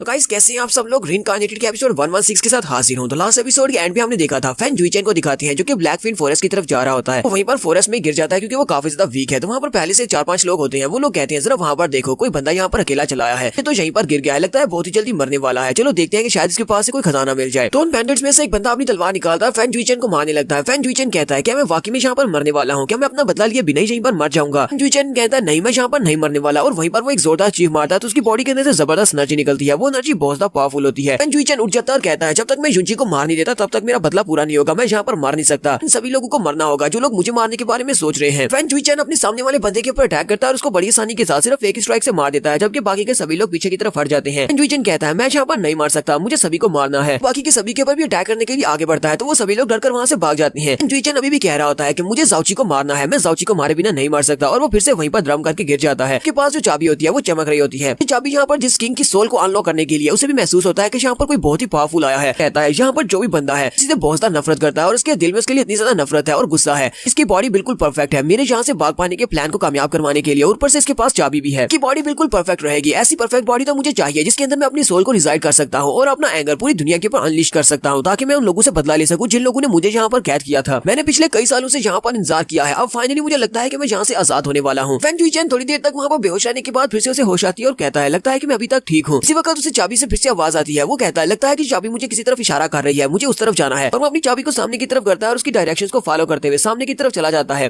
फैन जुईचेन कहता है लगता है कि इस ब्लैकफिन फॉरेस्ट के डीप इनसाइड में कुछ ना कुछ ऐसा है जिसके चाबी को अनलॉक किया जा सकता है। चलता वो फॉरेस्ट ऑफ डीमंस में चला जाता है जिसे लैंड ऑफ इनॉर्मिटी भी कहा जाता है। तो किंग जो कि वहाँ पर सील होता है वो फैन जुईचेन से कहता है तो फाइनली तुम यहाँ पर पहुंच आए हो। ये किंग यहाँ पर कब से तुम्हारा इंतजार कर रहा था, चलो जल्दी से यहाँ पर आ जाओ, अपनी चाबी को यूज करो और मुझे यहाँ से आजाद करवा दो। अगर तुम इस चाबी को यूज करते हुए मुझे यहाँ से आजाद करवाते हो तो तुम्हारी जो ग्रेटेस्ट विश है मैं उसको पूरा करने में तुम्हारी मदद करूंगा, मैं तुम्हें बहुत ज्यादा पावर दूंगा। जुईचेन उसे कहता है लेकिन इस बात की क्या गारंटी है कि मैं तुम्हें आजाद करूंगा, उसके बाद तुम मुझे पावर दोगे, मुझे धोखा भी तो दे सकते हो, मुझे तुम्हारे पर यकीन नहीं है। उसे कहता है तुम्हारे पास मेरे पर यकीन करने के अलावा और कोई भी रास्ता नहीं है, तुम्हारे पास चाबी है जिससे तुम मुझे आजाद करवा सकते हो। तुम मुझे आजाद नहीं करवाओगे तो फिर मैं यहाँ पर काफी और लंबे अरसे तक यहाँ पर कैद रहूंगा। अगर तुम मुझे आजाद करवा दोगे इसके बदले में मैं तुम्हें यहाँ पर पावर दूंगा। दोनों में तुम्हारा कोई भी नुकसान नहीं है लेकिन तुम्हारा फायदा काफी ज्यादा है। मुझे पता है कि तुम किसी से बदला लेना चाहते हो, तुम किसी से बहुत ज्यादा नफरत करते हो। अगर तुम ये चाबी लगाकर मुझे ओपन यहाँ से निकालते हो, सील को ओपन करते हो, तुम्हें पावर दूंगा जिससे तुम अपना बदला ले पाओगे। जुईचेन कहता है लगता है कि मेरे पास और कोई भी रास्ता नहीं है, मुझे यहाँ पर रिस्क लेना पड़ेगा। चलो ठीक है फिर मैं तुम्हारी सील्स को ओपन करने वाला हूँ। अपनी चाबी को यूज करते हुए वहाँ पर जो सील लगी होती है उसको ओपन कर देता है। जैसी वो सील ओपन होती है वहाँ से जबरदस्त एनर्जी निकलती है। सील के ओपन होने के बाद वो किंग बाहर निकलता है और फैन जुईचेन से कहता है कई सालों से यहाँ पर कैद रहने के बाद इस किंग की बॉडी फाइनली यहाँ से फ्री हो चुकी है। अब तुम्हारी ये वाली बॉडी ये मेरी बॉडी बनने वाली है क्योंकि मैं तो सिर्फ एक सोल का टुकड़ा हूँ। मैं तुम्हारी इस बॉडी के ऊपर कब्जा करूंगा और तुम्हारी सोल को डिस्ट्रॉय कर दूंगा ताकि तुम्हारी बॉडी को एक नया ओनर मिल जाए और उसके बाद तुम्हारे लिए तुम्हारा बदला भी ले दूंगा जिसको भी तुम मारना चाहते हो। ये तुम्हारे ऊपर बहुत बड़ा एहसान है, यही वो पावर है जो मैं तुम्हें देना चाहता हूँ। जुईचेन भी काफी हैरान होता है और उसे कहता है क्या तुम्हें वाकई में लगता है कि तुम यहाँ पर मेरी सोल को डिवावर करके मेरी बॉडी के ऊपर कंट्रोल कर सकते हो? मैं फैन जुईचेन ऐसे नहीं मार सकता, मुझे अभी युंची से बदला लेना है। फैन जुईचेन कभी भी किसी का पपेट नहीं बनूंगा। फैन जुईचेन एक जबरदस्त चीख मारता है। फैन जुईचेन जब एक जबरदस्त चीख मारता है तो उसकी बॉडी के अंदर से एनर्जी रिलीज होती है। ऐसी उसकी बॉडी के अंदर से एनर्जी रिलीज होती है को महसूस होता है उसका सोल ओरा। वो कहता है ऐसा कैसे हो सकता है, तुम्हारी बॉडी के अंदर से तो मेरी ब्लड लाइन का सोल ओरा निकल रहा है। वो किंग उसे कहता है तुम्हारा असली नाम हांग है और तुम मेरे बेटे हो, हम सभी लोग इटर्नल नाइट रॉयल फैमिली के मेंबर्स हैं। मैं इटर्नल नाइट रॉयल फैमिली का किंग हूँ। फैन जुईचेन उसकी बात सुनने के बाद कहता है अपनी बकवास बंद करो, अपनी बॉडी के ऊपर कब्जा करना चाहते थे लेकिन मैंने तुम्हें अपनी बॉडी के ऊपर कब्जा नहीं करने दिया, इसी वजह से अब तुम यहाँ पर ये सारी बातें बना रहे हो। तुम्हारे साथ क्या ताल्लुक हो सकता है? मेरा नाम फैन जुईचेन है, मैं हिमालय बर्निंग सेक्टर का यंग मास्टर हूँ। किंग उसे कहता है बेटा हांग, जब हमारी इटर्नल नाइट फैमिली को बुरी तरह से एक्सटर्मिनेट किया गया था, उन सभी कमीने लोगों ने 4 सेक्रेड ग्राउंड के स्वर्ड विला के मास्टर ने हमारी फैमिली को डिस्ट्रॉय किया। उस वक्त तुम्हें भी मार दिया गया था। तुम उस वक्त एक बहुत ही छोटे से बच्चे थे। जब तुम्हें मार दिया गया तुम्हारे मरने के बाद तुम्हारी माँ ने एक सीक्रेट आर्ट को यूज किया जिसे टैबू माना जाता है। वो एक फॉरबिडन आर्ट थी, उसको यूज करते हुए उसने अपनी लाइफ का सैक्रिफाइस देकर तुम्हारी जान बचा ली। अगर तुम एक नई बॉडी में रीइंकार्नेट हुए हो, असल में तुम मेरे बेटे हो। इस सोल ने तुम्हारी बॉडी के ऊपर कब्जा करने की कोशिश की थी। उस वक्त मेरी मेमोरीज तुम्हारी बॉडी के अंदर चली गई होंगी। तुम्हें इन सब मेमोरीज को देखकर पता चल जाएगा कि तुम वाकई में मेरे बेटे हो और तुम हमारी रॉयल फैमिली के एक मेंबर हो। तुम हमारी इटर्नल नाइट रॉयल फैमिली के आखिरी बचे हुए मेंबर हो और साथ ही हमारे प्रिंस भी हो। हमारी फैमिली के आखिरी बचे हुए मेंबर होने के नाते मैं चाहता हूँ कि तुम मेरे लिए ये काम करो। तुम्हें डिवाइन सीन स्वर्ड को ढूंढना होगा जो कि हमारी फैमिली की निशानी है। स्वर्ड को हासिल करने के लिए 4 सेक्रेड ग्राउंड ने हमारे पर अटैक किया तो हमारी पूरी की पूरी फैमिली को डिस्ट्रॉय कर दिया। जहाँ से नेक्स्ट सीन 1 महीने के बाद का दिखाया जाता है। 1 महीने के बाद हमारा जाओची फ्रोजन क्लाउड पैलेस में जाता है क्योंकि वहाँ की मिस्ट्रेस ने इसको मिलने के लिए बुलाया होता है। दरवाजे के बाहर आता है और कहता है जूनियर जुनची यहाँ पर मिलने के लिए आया है, जैसा कि आप लोगों ने मुझे इन्विटेशन में भेजा था कि आपकी फेरी चू मुझसे मिलना चाहती है। अब में जहाँ पर बताता है कि शादी वाले दिन किंगजू और चू जूली जहाँ पर आई हुई थी मेरी शादी को अटेंड करने के लिए। उन दोनों ने शादी की रस्म पूरा होने के बाद मुझसे मिला और मुझे बताया कि उनकी हेडमास्टर मुझसे मिलना चाहती है। सेक्टर लीडर वहीं पर होती है। सेक्टर लीडर जुनची से कहती है ठीक है तुम यहाँ पर आ चुके हो, हमारी ग्रैंड मास्टर तुमसे मिलना चाहती है, वो इस वक्त तुम्हारा इंतजार कर रही है, तुम मेरे साथ आओ। किंगजू से कहती है किंगजू तुम भी हमारे साथ आ सकती हो। वो किंगजू और उसको अपने साथ लेकर ग्रैंड मास्टर के पास चले जाते हैं। वो लोग ग्रैंड मास्टर के रूम में जाते हैं। ग्रैंड मास्टर इन सभी से कहती है तुम सभी को यहाँ पर फॉर्मेलिटीज को पूरा करने की जरूरत नहीं है, जल्दी से अपनी अपनी सीट के ऊपर बैठ जाओ, मुझे तुम लोगों से कुछ बहुत ही जरूरी बात करनी है। ग्रैंड मिस्ट्रेस जाओची से कहती है जाओची इस वक्त तुम ब्लू विंड इंपीरियल सिटी में सबसे महान और एक बहुत बड़े जीनियस हो, तुम्हें बहुत ज्यादा टैलेंटेड लड़का माना जा रहा है, क्या तुम्हें पता है कि मैंने तुम्हें यहाँ पर क्यों इनवाइट किया है? जाओची कहता है नहीं मुझे इस बारे में नहीं पता सीनियर, प्लीज मुझे बताएं कि आपने मुझे यहाँ पर क्यों बुलवाया है। ग्रैंड मास्टर जाओची से कहती है मुझे तुम्हारे और चू जुईचैन के दरमियान में जो कुछ हुआ वो सब कुछ पता चला है। चू जुईचैन को प्रेग्नेंट कर दिया, लेकिन उसके साथ जो कुछ भी तुमने किया उसकी वजह से जो फ्रोजन क्लाउड आर्ट्स है वो तुम्हारी बॉडी के अंदर ट्रांसफर हो चुकी है और इस वक्त तुम्हारे पास हमारे फ्रोजन क्लाउड पैलेस की सीक्रेट आर्ट्स है जो कि किसी के पास नहीं होनी चाहिए। हमारे पैलेस की जितनी भी फ्रोजन क्लाउड आर्ट्स है ये सिर्फ और सिर्फ हमारे डिसाइपल्स को ही सिखाई जाती है। ये एक बहुत बड़ा गुनाह माना जाता है कि अगर हम लोग किसी बाहर वाले को अपनी फ्रोजन क्लाउड आर्ट्स दे दे। इसी वजह से मैंने तुम्हें यहाँ पर बुलाया ताकि हम लोग इस मसले को यहाँ पर डिस्कस कर सके। ताऊजी ग्रैंड मिस्ट्रेस से कहता है ग्रैंड मिस्ट्रेस मेरे पास जो फ्रोजन क्लाउड आर्ट्स है ये मेरी चू जुईचैन की आखिरी निशानी है, ये आखिरी कनेक्शन है जो कि मेरे और उसके दरमियान में बचा हुआ है, मैं ये नहीं गिव अप करने वाला। ये बात आप ये अच्छी तरह से जानती है, बावजूद आपने मुझे यहाँ पर इस मसले को हल करने के लिए बुलाया है। मैं यहाँ पर अपनी कल्टीवेशन को क्रिपल नहीं करूंगा और ना ही फ्रोजन क्लाउड आर्ट्स को छोड़ूंगा। मिस्ट्रेस उसे कहती है हाँ मुझे अच्छी तरह से पता है ये एक ऑप्शन है, फ्रोजन क्लाउड आर्ट्स को छोड़ दो, लेकिन इसके अलावा मेरे पास एक और ऑप्शन है। मैं चाहती हूँ कि तुम हमारे फ्रोजन क्लाउड इमॉर्टल पैलेस के एक डिसाइपल बन जाओ, ना तुम्हें फ्रोजन क्लाउड आर्ट्स को छोड़ना नहीं पड़ेगा। ये बात सुनते ही वो सभी लोग बहुत ज्यादा हैरान हो जाते हैं। एंड मिस्ट्रेस उनसे कहती है मैंने सब कुछ इस बारे में सोच लिया है, तुम लोगों को इस बारे में ज्यादा हैरान होने की जरूरत नहीं है। जाओची हमारी किंगजू का हस्बैंड है और इसके साथ साथ इसकी बॉडी में चू जुईचैन की फ्रोजन क्लाउड आर्ट्स भी मौजूद है। ऊपर से पूरे ब्लू विंड एम्पायर में ये बहुत ज्यादा फेमस भी हो चुका है क्योंकि ये एक बहुत ही महान वॉरियर है, बहुत ज्यादा पावरफुल और जीनियस लड़का है। वजह से मुझे लगता है कि अगर ये हमारे सेक्टर को डिसाइपल के तौर पर ज्वाइन करता है तो हमारी प्रेस्टीज बहुत ज्यादा बढ़ेगी। फैसला किया है कि तुम हमारे फ्रोजन क्लाउड पैलेस के हजारों साल में पहली मेल डिसाइपल होने वाली हो क्योंकि हमने कभी भी किसी मेल डिसाइपल को चूज नहीं किया। आउची उनसे कहता है फिलहाल के लिए तो मैं किसी भी सेक्टर का मेंबर नहीं हूँ और मैं आपके फ्रोजन क्लाउड पैलेस को ज्वाइन कर सकता हूँ, लेकिन फ्रोजन क्लाउड पैलेस को ज्वाइन करने से मुझे बताएं कि मुझे मिलेगा क्या। सबसे बड़ा सवाल यही है कि मुझे इससे क्या हासिल होगा कि अगर मैं आपके फ्रोजन क्लाउड पैलेस को ज्वाइन कर लूंगा। ग्रैंड मिस्ट्रेस उसे कहती है ठीक है मैं तुम्हें बताती हूँ कि तुम्हें क्या करना होगा। हमारे सेक्टर को ज्वाइन करने के लिए 2 शर्तों को पूरा करना पड़ेगा। सबसे पहली शर्त यह है कि तुम्हें हमारे सेक्टर का नाम खराब नहीं करना, जहाँ पर भी जाओगे हमारे सेक्टर के नाम के साथ जाओगे और हमारे सेक्टर का नाम खराब नहीं करोगे और हमेशा अपने सेक्टर की इज्जत करोगे। दूसरी बात यह है कि जब भी कभी हमारे फ्रोजन क्लाउड पैलेस के ऊपर कोई अटैक होता है या फिर कोई बहुत ही पावरफुल फोर्स यहाँ पर हमें मारने के लिए आती है तो तुम्हें अपने सेक्टर के लिए खड़ा होना होगा, तुम्हें हर हाल में अपने सेक्टर को बचाना होगा।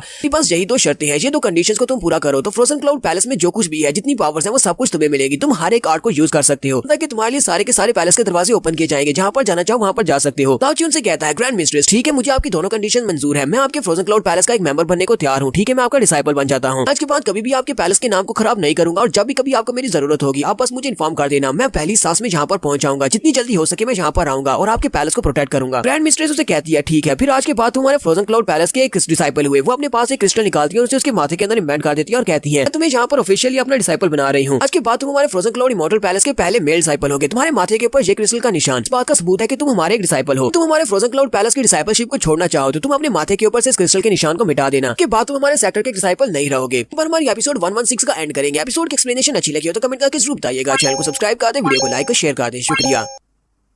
तो गाइस कैसे हैं आप सब लोग। रीइंकार्नेटेड की एपिसोड 117 के साथ हाजिर हूं। तो लास्ट एपिसोड के एंड पे हमने देखा था फ्रोजन क्लाउड पैलेस की ग्रैंड मिस्ट्रेस जाओची से कहती है कि तुम हमारे सेक्टर के पहले मेल डिसाइपल बन जाओ, बदले में तुम्हें सिर्फ हमारे सेक्टर का नाम रोशन करना होगा, यानी कि इसका नाम खराब मत करना। कभी कभी हमारे सेक्टर को तुम्हारी मदद की जरूरत पड़ेगी तब तुम्हें हमारी मदद करने के लिए आना पड़ेगा। जाओची उनके कंडीशंस को मान लेता और कहता है ठीक है मैं तुम लोगों की मदद करने के लिए यहाँ पर जरूर आऊंगा और तुम्हारे पैलेस का डिसाइपल बनने को भी तैयार हूँ। ग्रैंड मिस्ट्रेस जाओची से कहती है जाओची अब जबकि तुम मेरे पैलेस के डिसाइपल बन चुके हो तो यहाँ पर कुछ ऐसा है जिसके बारे में तुम्हें वार्निंग देना चाहती हूँ। जाओची कहता है हाँ क्यों नहीं, चलें जल्दी से बताएं कि मुझे क्या करना है और क्या नहीं करना है। मिस्ट्रेस से कहती है मैंने सुना है कि 2 साल पहले जब यहाँ पर ब्लू विंड एम्पायर टूर्नामेंट हुआ था, रैंकिंग टूर्नामेंट के दौरान स्वर्ड लेजेंड से आए हुए मास्टर ने तुम्हें अपने लेजेंड को ज्वाइन करने की ऑफर की थी। मैं तुमसे ये जानना चाहती हूँ कि अगर कभी फ्यूचर में तुम्हें रीजन को ज्वाइन करने का मौका मिले तो क्या तुम ह्यूमनली स्वर्ड रीजन को ज्वाइन करोगे या नहीं। ताऊची मिस्ट्री से कहता है माइटी ह्यूमनली स्वर्ड रीजन वाकई में एक बहुत ही महान रीजन है, वो 4 सैक्रेड ग्राउंड में से एक सैक्रेड ग्राउंड है। मुझे स्वर्ड विला को ज्वाइन करने का मौका मिलेगा तो मैं इसको जरूर ज्वाइन करूंगा क्योंकि ये मेरे लिए एक बहुत ही अच्छा मौका है। वहाँ पर मुझे बहुत सारे रिसोर्सेज मिल सकते हैं, मेरी कल्टिवेशन बहुत ही तेजी के साथ बढ़ेगी। ताऊची सोच रहा था मैं यहाँ पर मिस्ट्रीज को इस बारे में नहीं बता सकता कि उनके साथ तो मेरा का आंकड़ा चल रहा है, क्योंकि उसने मेरी ग्रैंडपा वाली रियल फैमिली को ज्यादा नुकसान पहुंचाया है। पेरेंट्स के ऊपर भी अटैक किया था। इसी वजह से मैं स्वर्ड रीजन एरिया को तो बिल्कुल भी नहीं ज्वाइन करने वाला। लेकिन फिलहाल के लिए मैं किसी को इस बारे में नहीं बता सकता। तो ग्रैंड मिस्ट्रेस उसकी बात सुनने के बाद कहती है, तुम्हारा जवाब मैंने सुन लिया, तुम्हें 4 बड़े सैक्रेड ग्राउंड में से किसी एक को ज्वाइन करना पड़े। मैं चाहती हूँ कि तुम किसी एक को ज्वाइन करो, लेकिन इसको नहीं ज्वाइन करना। तुम एब्सोल्यूट मोनार्क सैंक्चुरी को ज्वाइन कर सकते हो, सुप्रीम ओशन को ज्वाइन कर सकते हो, या फिर सन मून डिवाइन हॉल को ज्वाइन कर सकते हो, लेकिन तुम्हें इजाजत नहीं है स्वर्ड रीजन को ज्वाइन करने की। इसलिए कभी इस बारे में सोचना भी मत। उनसे कहता है, लेकिन ग्रैंड मिस्ट्रेस क्या आप मुझे इसकी वजह बता सकती हैं? क्या इसकी कोई स्पेसिफिक वजह है कि हम लोग स्वर्ड रीजन को ज्वाइन नहीं कर सकते, जबकि बाकी के तीनों सैक्रेड ग्राउंड में से किसी एक को भी ज्वाइन कर सकते हैं? ऐसा क्यों है? ग्रैंड मिस्ट्रेस उसे कहती है, आज से तकरीबन 1000 साल पहले यहाँ पर स्काई प्रोफाउंड कॉन्टिनेंट में 4 सैक्रेड ग्राउंड्स नहीं बल्कि 5 सैक्रेड ग्राउंड्स हुआ करते थे। ये 4 पावरफुल सैक्रेड बैकग्राउंड वाले सेक्टर्स थे जो कि बहुत ज्यादा पावरफुल थे। 5वें बड़े सैक्रेड ग्राउंड का नाम इटर्नल नाइट रॉयल फैमिली था। जो 5 सैक्रेड ग्राउंड्स हमारी 7 नेशंस के बनने से पहले से थे। 7 नेशंस तो अभी बनाई गई है, लेकिन ये 4-5 बड़े सैक्रेड ग्राउंड्स प्लेनेट के ऊपर स्काई प्रोफाउंड कॉन्टिनेंट के ऊपर बहुत ज्यादा पहले से है, यानी कि शुरुआत से यहाँ पर थे। हालांकि ये 5 सैक्रेड ग्राउंड्स एक दूसरे के बहुत ज्यादा खिलाफ थे और कभी भी एक दूसरे के साथ इंटरसेक्ट नहीं करते थे। अंदर से वो एक दूसरे की मदद जरूर किया करते थे। जब भी किसी को मदद की जरूरत पड़ती तो एक दूसरा सैक्रेड ग्राउंड दूसरे की मदद करने के लिए जरूर आगे बढ़ता था। ये सभी लोग क्योंकि स्काई प्रोफाउंड कॉन्टिनेंट में रहते हैं, तो सभी लोगों ने मिलकर स्काई प्रोफाउंड कॉन्टिनेंट को बचाने की शपथ ली हुई थी। वजह से स्काई प्रोफाउंड कॉन्टिनेंट के सभी लोग उन्हें गॉड्स की तरह मानते थे, इन 4 बड़े सैक्रेड ग्राउंड्स को, सॉरी 5 बड़े सैक्रेड ग्राउंड को। लेकिन इसका मतलब ये नहीं था कि वो 5 बड़े सैक्रेड ग्राउंड्स के सभी लोग बहुत ज्यादा अच्छे हैं। सभी सैक्रेड ग्राउंड्स एक जैसे नहीं थे। अब मैं तुम्हें ये बात बताने वाली हूँ कि हमारे फ्रोजन क्लाउड पैलेस के डिसाइपल्स को माइटी ह्यूमनली स्वर्ड रीजन को ज्वाइन करना क्यों मना है, क्योंकि हमारे एक एंसेस्टर आज से 1000 साल पहले हमें ये बात कहकर चले गए थे। कहा था कि कभी भी जिंदगी में माइटी ह्यूमनली स्वर्ड विला को ज्वाइन नहीं करना, क्योंकि Mighty Sword Humanly Region Sacred Ground वालों ने राइट रॉयल फैमिली के सभी लोगों को एक ही दिन में मार डाला था। एक बहुत ही बुरा प्लान बनाया और जितने भी लोग थे रॉयल फैमिली के उन सभी को मार दिया और पूरे के पूरे सैक्रेड ग्राउंड को ही बर्बाद कर दिया। इस वजह से हमारे एंसेस्टर्स ने ये फैसला किया, क्योंकि उन्हें पता चल गया था कि ये सब कुछ माइटी स्वर्ड रीजन वालों ने किया है। इसी वजह से उसने फैसला किया कि हम में से कोई भी माइटी स्वर्ड रीजन को ज्वाइन नहीं करेगा। उसकी बात सुनने के बाद बहुत ज्यादा हैरान होता है। जाउची कहता है, मैंने माइटी ह्यूमनली स्वर्ड रीजन वालों के बारे में ये भी सुना है कि ग्रैंडपा ने कहा था कि उनकी फैमिली को भी उन्होंने फ्रेम किया था, उनके इल्यूजनरी डीमन राम के ऊपर उन्होंने अटैक किया था। आज ये लोग चाहते क्या है? माइटी ह्यूमनली स्वर्ड विला के लोग ये बहुत ज्यादा बुरे हैं। एंड मिस्ट्रेस उसे कहती है, हाँ तो वाकई में सच है कि ये सब कुछ उन्होंने किया है, लेकिन उस वक्त ह्यूमनली स्वर्ड विला के राज के बारे में किसी को भी नहीं पता था, सिर्फ हमारी एक एंसेस्टर के अलावा। ह्यूमनली स्वर्ड रीजन वालों ने ये सब कुछ अकेले नहीं किया, बल्कि उन्होंने उस दिन ये अनाउंस किया था रॉयल फैमिली वाली डेविल फैमिली है। इसी वजह से उन्होंने बाकी के सैक्रेड ग्राउंड्स को अपने साथ मिला लिया। सभी लोगों ने मिलकर रॉयल फैमिली को डिस्ट्रॉय कर दिया, सभी लोगों को मार डाला। बाकी सभी को इस बारे में नहीं पता था। उन्हें लगा कि ये लोग वाकई में सच कह रहे हैं और वो लोग डेविल क्लैन से हैं। बाकी के 4 बड़े सैक्रेड ग्राउंड्स ने रॉयल फैमिली के सभी लोगों को मार डाला, तो उनका जो किंग था वो अकेला जिंदा बचा, जिसकी वजह से वो बहुत ज्यादा गुस्से में था। उसके अंदर बहुत ज्यादा नफरत और गुस्सा बढ़ चुका था, जिसकी वजह से उसकी जितनी भी सोल एनर्जी थी वो सारी नेगेटिव साइड पर चली गई। कि एनर्जी नेगेटिव साइड पर चलने की वजह से उनके बारे में सभी लोगों का जो ख्याल था कि ये लोग डेविल्स के साथ मिल चुके हैं और उन्होंने डेविल कल्टीवेशन आर्ट्स को मास्टर किया है, सभी लोगों की ये बात हकीकत में साबित हो गई। उन्हें लगा कि ये बात वाकई में सच है, ह्यूमनली स्वर्ड रीजन वालों ने कही है। कि बॉडी के अंदर से क्योंकि नेगेटिव एनर्जी निकल रही थी, इसी वजह से बाकी के सभी लोगों ने मिलकर उनको वहां पर सील करना चाहा, क्योंकि वो उसे मार नहीं सकते थे, वो उसकी सोल को डिस्ट्रॉय नहीं कर पाए। उसकी सोल को डिस्ट्रॉय कर पाना उन सभी के लिए मुमकिन नहीं था। 4 बड़े सैक्रेड ग्राउंड के सभी लीडर्स ने मिलकर ये कोशिश की, लेकिन वो लोग ये सब कुछ नहीं कर पाए। फिर सन मून डिवाइन हॉल के लोगों ने अपने सोल को सील करने वाले एक इंटरनल कॉफिन को बनाया, जिसको सील करने के लिए उन्हें एक चाबी बनाई और उस चाबी की मदद से उन्होंने इस कॉफिन को सील कर दिया और उसके अंदर उस रॉयल फैमिली के किंग को ट्रैप कर दिया और उसे हमेशा के लिए बैकफिन फॉरेस्ट के अंदर फेंक दिया। साउची से कहता है, जबकि तुम्हें सच के बारे में पता है, तो क्या ऐसा भी है कि बाकी के तीनों सैक्रेड ग्राउंड्स को भी सच के बारे में पता चल चुका होगा? मुझे एक और बात की समझ नहीं आई कि ह्यूमनली माइटी स्वर्ड रीजन वालों ने फैमिली वालों के खिलाफ ये सब कुछ क्यों किया होगा? उन्होंने इटर्नल नाइट रॉयल फैमिली को डिस्ट्रॉय क्यों किया? एंड मिस्ट्रेस उसे कहती है, बाकी के तीनों सैक्रेड ग्राउंड्स के पास जितने भी रिकॉर्ड्स थे, उन सभी रिकॉर्ड्स के अंदर से इटर्नल नाइट रॉयल फैमिली के बारे में जो कुछ भी था वो सब कुछ मिटा दिया गया है। उनके पास अब हिस्ट्री सेव नहीं है। और एंसेस्टर जिसने हमें ये बात बताई थी, उसे एक बार इटर्नल नाइट रॉयल फैमिली की एक क्वीन ने बचाया था। क्वीन ने उसकी जान बचाई थी, लेकिन वो एंसेस्टर इतनी ज्यादा स्ट्रॉन्ग नहीं थी। क्वीन ने उसे सारा सच बताया था। एंसेस्टर इस सच को अपने पास ही रख पाई और उसके बाद अपने आगे आने वाले डिसाइपल्स को ये सच बताती रही और साथ ही वो डिसाइपल्स को साथ में अलर्ट भी करती रही कि माइटी ह्यूमनली स्वर्ड रीजन वालों के साथ कोई भी ताल्लुक नहीं रखना और इनसे हमेशा दूर रहना है। जैसे वक्त गुजरता गया, हमारे सेक्टर में जो भी नई ग्रैंड मिस्ट्रेस आती है उसे ये सच्चाई बताई जाती है, ताकि ये सच्चाई आगे तक पहुंचती जाए। इस वक्त माइटी ह्यूमनली स्वर्ड रीजन का जो मास्टर है उसका नाम जान जुआन वेंटियान है। वेंटियान को इंटरनल नाइट रॉयल फैमिली वालों के पास से एक तलवार चाहिए थी। इस तलवार को ह्यूमनली सिन स्वर्ड कहा जाता है। वो ह्यूमनली सिन स्वर्ड बहुत ज्यादा पावरफुल तलवार है, जिसे इटर्नल राइट की रॉयल फैमिली वाले गार्ड किया करते थे। वो इनका एक सीक्रेट ट्रेजर था, क्योंकि पूरे स्काई प्रोफाउंड कॉन्टिनेंट में सिर्फ इकलौती वही एक तलवार है जो कि सोवरेनियन लेवल पर है, कि वो एम्परर प्रोफाउंड लेवल से अप लेवल पर है। के पास भी वो वाली तलवार होगी, वो पूरे के पूरे स्काई प्रोफाउंड कॉन्टिनेंट के ऊपर कब्जा कर सकता है और राज कर सकता है, क्योंकि वो तलवार अपने आप में यूनिक है। साउची कहता है, क्या वाकई में वो तलवार सोवरेनियन लेवल की है? इस वक्त वो तलवार किसके पास है और कौन उस तलवार को कंट्रोल कर रहा है? मिस्ट्रेस उसे कहती है, हजारों साल गुजरने के बाद भी इटर्नल नाइट रॉयल फैमिली के लोगों में से कोई भी उस ह्यूमनली सिन स्वर्ड को कंट्रोल नहीं कर पाया। हालांकि वो सभी लोग उसे गार्ड करते थे और उसको कंट्रोल करने की कोशिश करते रहे, लेकिन कोई भी उस तलवार को अपने लिए यूज नहीं कर पाया। लेकिन जब रॉयल फैमिली को डिस्ट्रॉय किया गया, उसी के साथ ही वो ह्यूमनली सिन स्वर्ड भी गायब हो गई। किसी को नहीं पता कि इस वक्त वो तलवार कहां पर है, क्योंकि अगर किसी को पता होता तो वो ह्यूमनली माइटी स्वर्ड रीजन वालों के पास होती, तक वो स्काई प्रोफाउंड कॉन्टिनेंट के ऊपर कब्जा कर चुके होते। ऐसा भी हो सकता है कि वेंटियान के पास पहले से वो तलवार आ चुकी है। वेंटियान जो कि सेक्टर का लीडर भी है, वो एक तलवारबाज है और एक तलवारबाज होने के नाते उसे वो तलवार चाहिए। अगर वो तलवार उसके हाथ लग जाती है, ज्यादा उसके इवल इंटेंशंस हैं और वो बुरा इंसान है, वो पूरी दुनिया के ऊपर वाकई में राज कर सकता है, वो एक टायरेंट बन जाएगा। एंड मिस्ट्रेस साउची से कहती है, अगर तुमने फ्यूचर में कभी कभी भी हिमालय स्वर्ड रीजन को ज्वाइन करने के बारे में सोचा या उसको ज्वाइन कर लिया तो हमारे फ्रोजन क्लाउड पैलेस के साथ तुम्हारा कोई भी ताल्लुक नहीं रहेगा। हम अपने सारे रिश्ते तुम्हारे साथ तोड़ देंगे। जी उनसे कहता है आपका बहुत बहुत शुक्रिया मुझे सारी सच्चाई बताने के लिए। मिस्ट्रेस से कहती है आज मैंने तुम्हें ऑफिशियली अपना डिसाइपल तो बना लिया है, लेकिन मैं इस बारे में बाकी के सभी डिसाइपल्स को आज नहीं बताऊंगी। कल सुबह के वक्त हम लोग यहाँ पर असेंबली हॉल में सभी डिसाइपल्स को इकट्ठा करेंगे और सभी के सामने इस बात को अनाउंस करेंगे तुम हमारे ऑफिशियली एक पहले मेल डिसाइपल बन चुके हो। किंगजू से कहती है किंगजू तुम अपने हस्बैंड जुनची को अपने साथ लेकर जाओ और इसे सारा पैलेस भी दिखा दो। जो चीज ये देखना चाहता है इसे दिखाओ और उसके बाद इसे इसके रूम भी दिखा देना जहाँ पर ये रेस्ट कर सके। किंगजू साउची को लेकर अपने साथ बाहर चली जाती है कि सेक्टर लीडर अभी वहीं पर होती है। वो सेक्टर लीडर से कहती है तुम यहीं पर रुको। ग्रैंड मिस्ट्रेस उसे कहती है तुम अभी रुको मुझे तुमसे बात करनी है। सेक्टर लीडर ग्रैंड मिस्ट्रेस से कहती है आपने अचानक से इस लड़के को अपने सेक्टर को ज्वाइन करने की ऑफर क्यों की? आपने इसे अपने सेक्टर का हिस्सा क्यों बना लिया है? सिर्फ और सिर्फ इस लड़के की स्ट्रेंथ को देखकर आपने ये फैसला तो नहीं किया। ग्रैंड मिस्ट्रेस उसे कहती है ये बताओ क्या तुम्हें याद है कि हमारी इंसेस्टर ने एक बार भविष्यवाणी की थी? उन्होंने कहा था भविष्यवाणी फ्यूचर में जरूर सच साबित होगी। क्या तुम उस बारे में भूल चुकी हो? कल हमारे फ्रोजन क्लाउड पैलेस की जो एक मिस्ट्रेस थी ब्लैकफिन एम्परर के उस वेंडर उस भिखारी बंदे के जो कि किसी की भविष्यवाणी बता सकता था बहुत ज्यादा करीब थी। उसने हमारी किस्मत में देखा था। हीवंस फेट के देखकर उसने हमें बताया था कि एक भविष्यवाणी होने वाली है जिसके मुताबिक बहुत ही जल्दी फ्रोजन क्लाउड पैलेस के ऊपर एक कैलेमिटी आने वाली है जिससे फ्रोजन क्लाउड पैलेस तबाह हो जाएगा। लेकिन अगर हम लोग उससे बच जाते हैं तो उसके बाद अगले 10,000 साल तक हमारे फ्रोजन क्लाउड पैलेस को किसी से भी डरने की जरूरत नहीं है। अगले 10,000 साल तक हमारा फ्रोजन क्लाउड पैलेस बहुत ज्यादा तरक्की करेगा। अगर हम लोग उस कैलेमिटी से अपने आप को बचा नहीं पाते तो फ्रोजन क्लाउड पैलेस का नाम इस दुनिया से मिट जाएगा। स्काई परफॉर्म कॉन्टिनेंट में कोई भी फ्रोजन क्लाउड पैलेस नहीं रहेगा। भविष्यवाणी को हुए भी 1000 साल गुजर चुके हैं और मुझे लगता है कि अब वो वक्त आ चुका है। बहुत ही जल्दी हमारे पर अटैक होने वाला है या फिर वो जो कुछ भी है वो भविष्यवाणी सच होने वाली है। वजह से मैं बहुत ज्यादा परेशान रहती हूँ। तो अपनी परेशानी को कम करने के लिए मैंने जाउची से मदद मांगी है। क्या तुमने भी यहाँ पर ये सब कुछ नोटिस नहीं किया? यहाँ पर काफी कुछ अजीब हो रहा है। लगता है कि बहुत ही जल्दी वो कैलेमिटी हमारे पर बिफाल करने वाली है। अनजान उसे कहती है तो सीनियर मास्टर आपने हमारे सेक्टर पैलेस के रूल्स को इसीलिए तोड़ा है। आपने एक मेल डिसाइपल को एक्सेप्ट कर लिया। आपको लगता है कि वो हमें उस कैलेमिटी से बचा सकता है? क्या अकेला जाउची हमें उस तबाही से बचा पाएगा? मिस्ट्रेस उसे कहती है अपने सेक्टर को बचाने के लिए सब कुछ करने को तैयार हूँ। एक छोटे से रूल को तोड़ना भी इसमें अलाउ है। रूल को तोड़कर एक मेल डिसाइपल को एक्सेप्ट करके अगर हमारा सेक्टर बचता है अगले 10,000 तक प्रॉस्पेरस होता है तो इससे रूल तोड़ने में कोई भी हर्ज नहीं है। यहाँ पर हम लोग अपनी एपिसोड 117 का एंड करेंगे। एपिसोड की एक्सप्लेनेशन अच्छी लगी हो तो कमेंट करके जरूर बताइएगा। चैनल को सब्सक्राइब कर दे, वीडियो को लाइक और शेयर कर दे। शुक्रिया।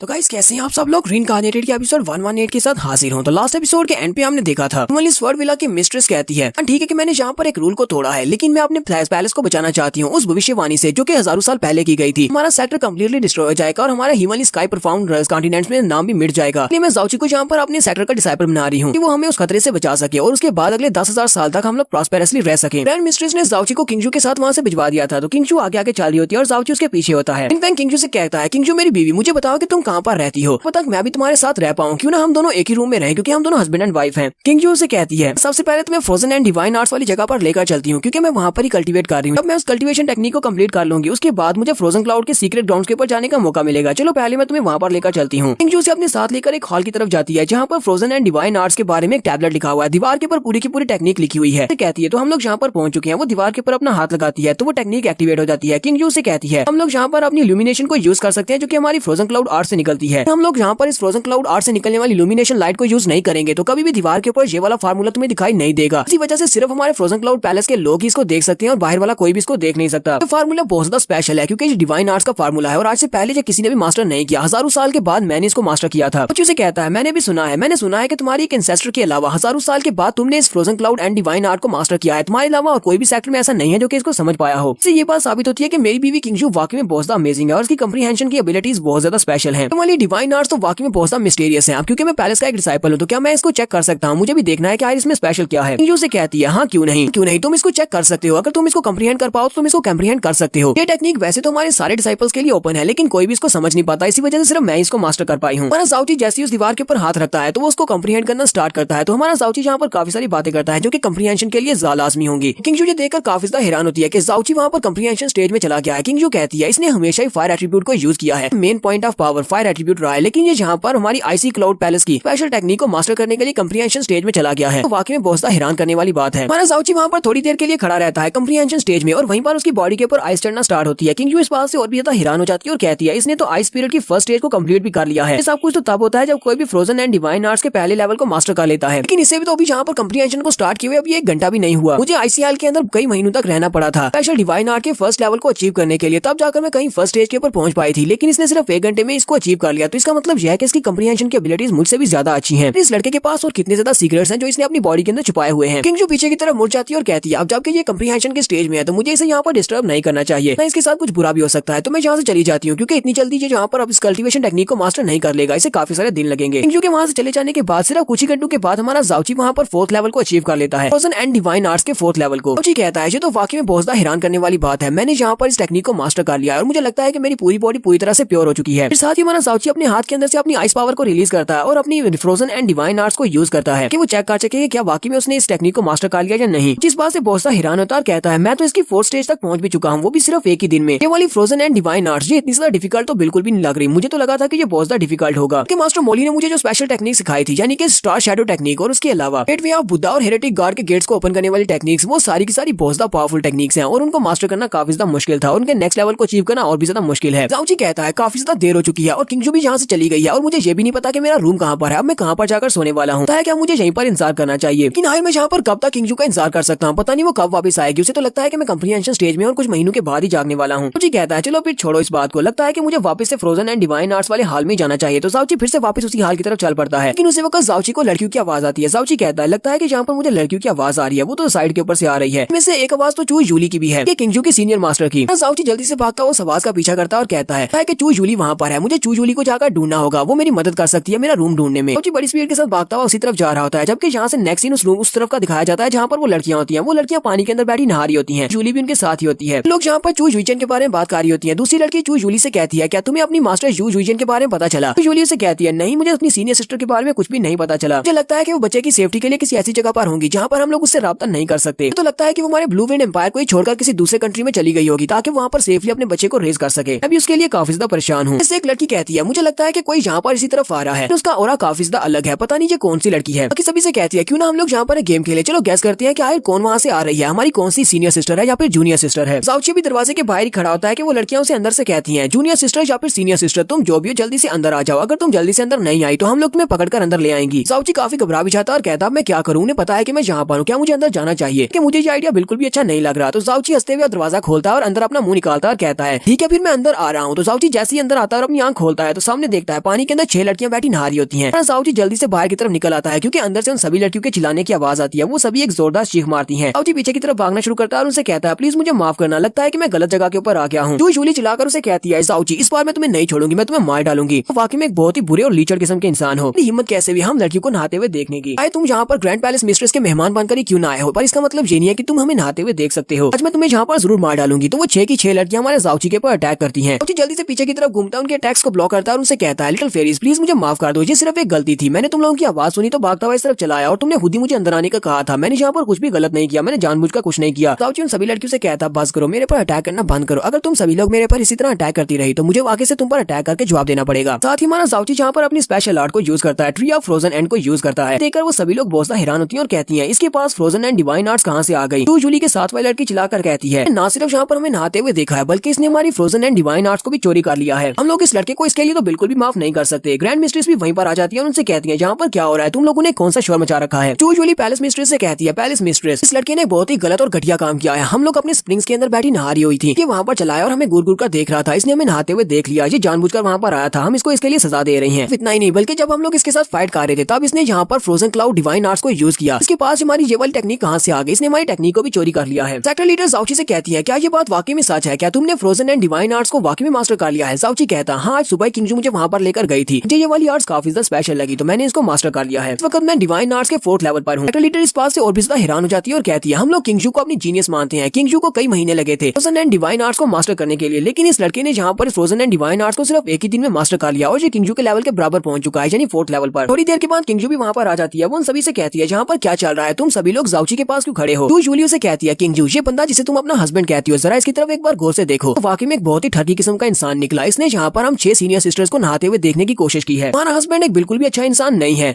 जाउची उनसे कहता है मैं पहले भी ये बात कह चुका हूँ कि मैं जानबूझकर यहाँ पर नहीं आया, बल्कि मैंने तुम्हारी आवाज सुनी थी और वैसे मुझे अपना रूम नहीं मिल रहा था, इसी वजह से मैं यहाँ पर इस तरफ आया था। वैसे भी मुझे क्या पता था कि यहाँ पर दरवाजे के पीछे एक स्प्रिंग भी हो सकता है जहाँ पर तुम सभी लड़कियां नहाती हो। मैं तो यहाँ पर पहली बार आया हूँ। किंग जॉन सभी लोगों से कहती है तुम सभी लोग ये बात जान लो कि जुनची वाकई में एक बहुत ही अच्छा इंसान है। मुझे पता है कि ये कभी कभी ठरकियों वाली हरकतें करता है, ये सिर्फ उन्हीं लोगों के साथ सब कुछ करता है जिनसे ये प्यार करता है या फिर जिनके ये करीब होता है। कभी भी इस तरह की हरकत नहीं कर सकता, मैं इस बात की गारंटी देती हूँ। आप सभी लोग जल्दी से शांत हो जाएं। सेक्टर लीडर बाकी लड़कियों से कहती है ठीक है अब इस बात को यहीं पर खत्म करती है। क्या तुम सभी लोगों ने अभी तक इस बात को नोटिस नहीं किया? क्या तुम्हें इसके माथे के ऊपर लगा हुआ क्रिस्टल दिखाई नहीं दे रहा या फिर सेंस नहीं हो रहा? सभी हम लोग कल की सेरेमनी में इस बात को अनाउंस करने वाले हैं, लेकिन अब जबकि ये मसला यहाँ पर खड़ा हुआ है तो यहीं पर तुम 6 को बता देती हूँ। जाउची हमारा पहला मेल डिसाइपल है। हमारी पैलेस मिस्ट्रेस ने इसको नया डिसाइपल यहाँ पर चूज किया है। तो सभी लड़कियां ये बात सुनती बहुत सा हैरान हो जाती है और कहती है लेकिन एक लड़के को एक डिसाइपल क्यों चूज किया गया यहाँ पर और कोई भी लड़का नहीं है? सेक्टर लीडर उनसे कहती है किसी को भी इसके ऊपर सवाल उठाने की इजाजत नहीं है। हमारी ग्रैंड मिस्ट्रेस ने सोच समझकर ये फैसला किया है, इसी वजह से तुम सभी लोगों को चुपचाप बस इस फैसले को मानना है। सुबह सभी लोगों के सामने इस बात को अनाउंस कर दिया जाएगा कि जाउची हमारे सेक्टर का ऑफिशियल डिसाइपल बन चुका है। पर हम लोग अपनी एपिसोड 118 का एंड करेंगे। एपिसोड की एक्सप्लेनेशन अच्छी लगी हो तो कमेंट करके जरूर बताइएगा। चैनल को सब्सक्राइब कर दें, वीडियो को लाइक और शेयर कर दें। शुक्रिया।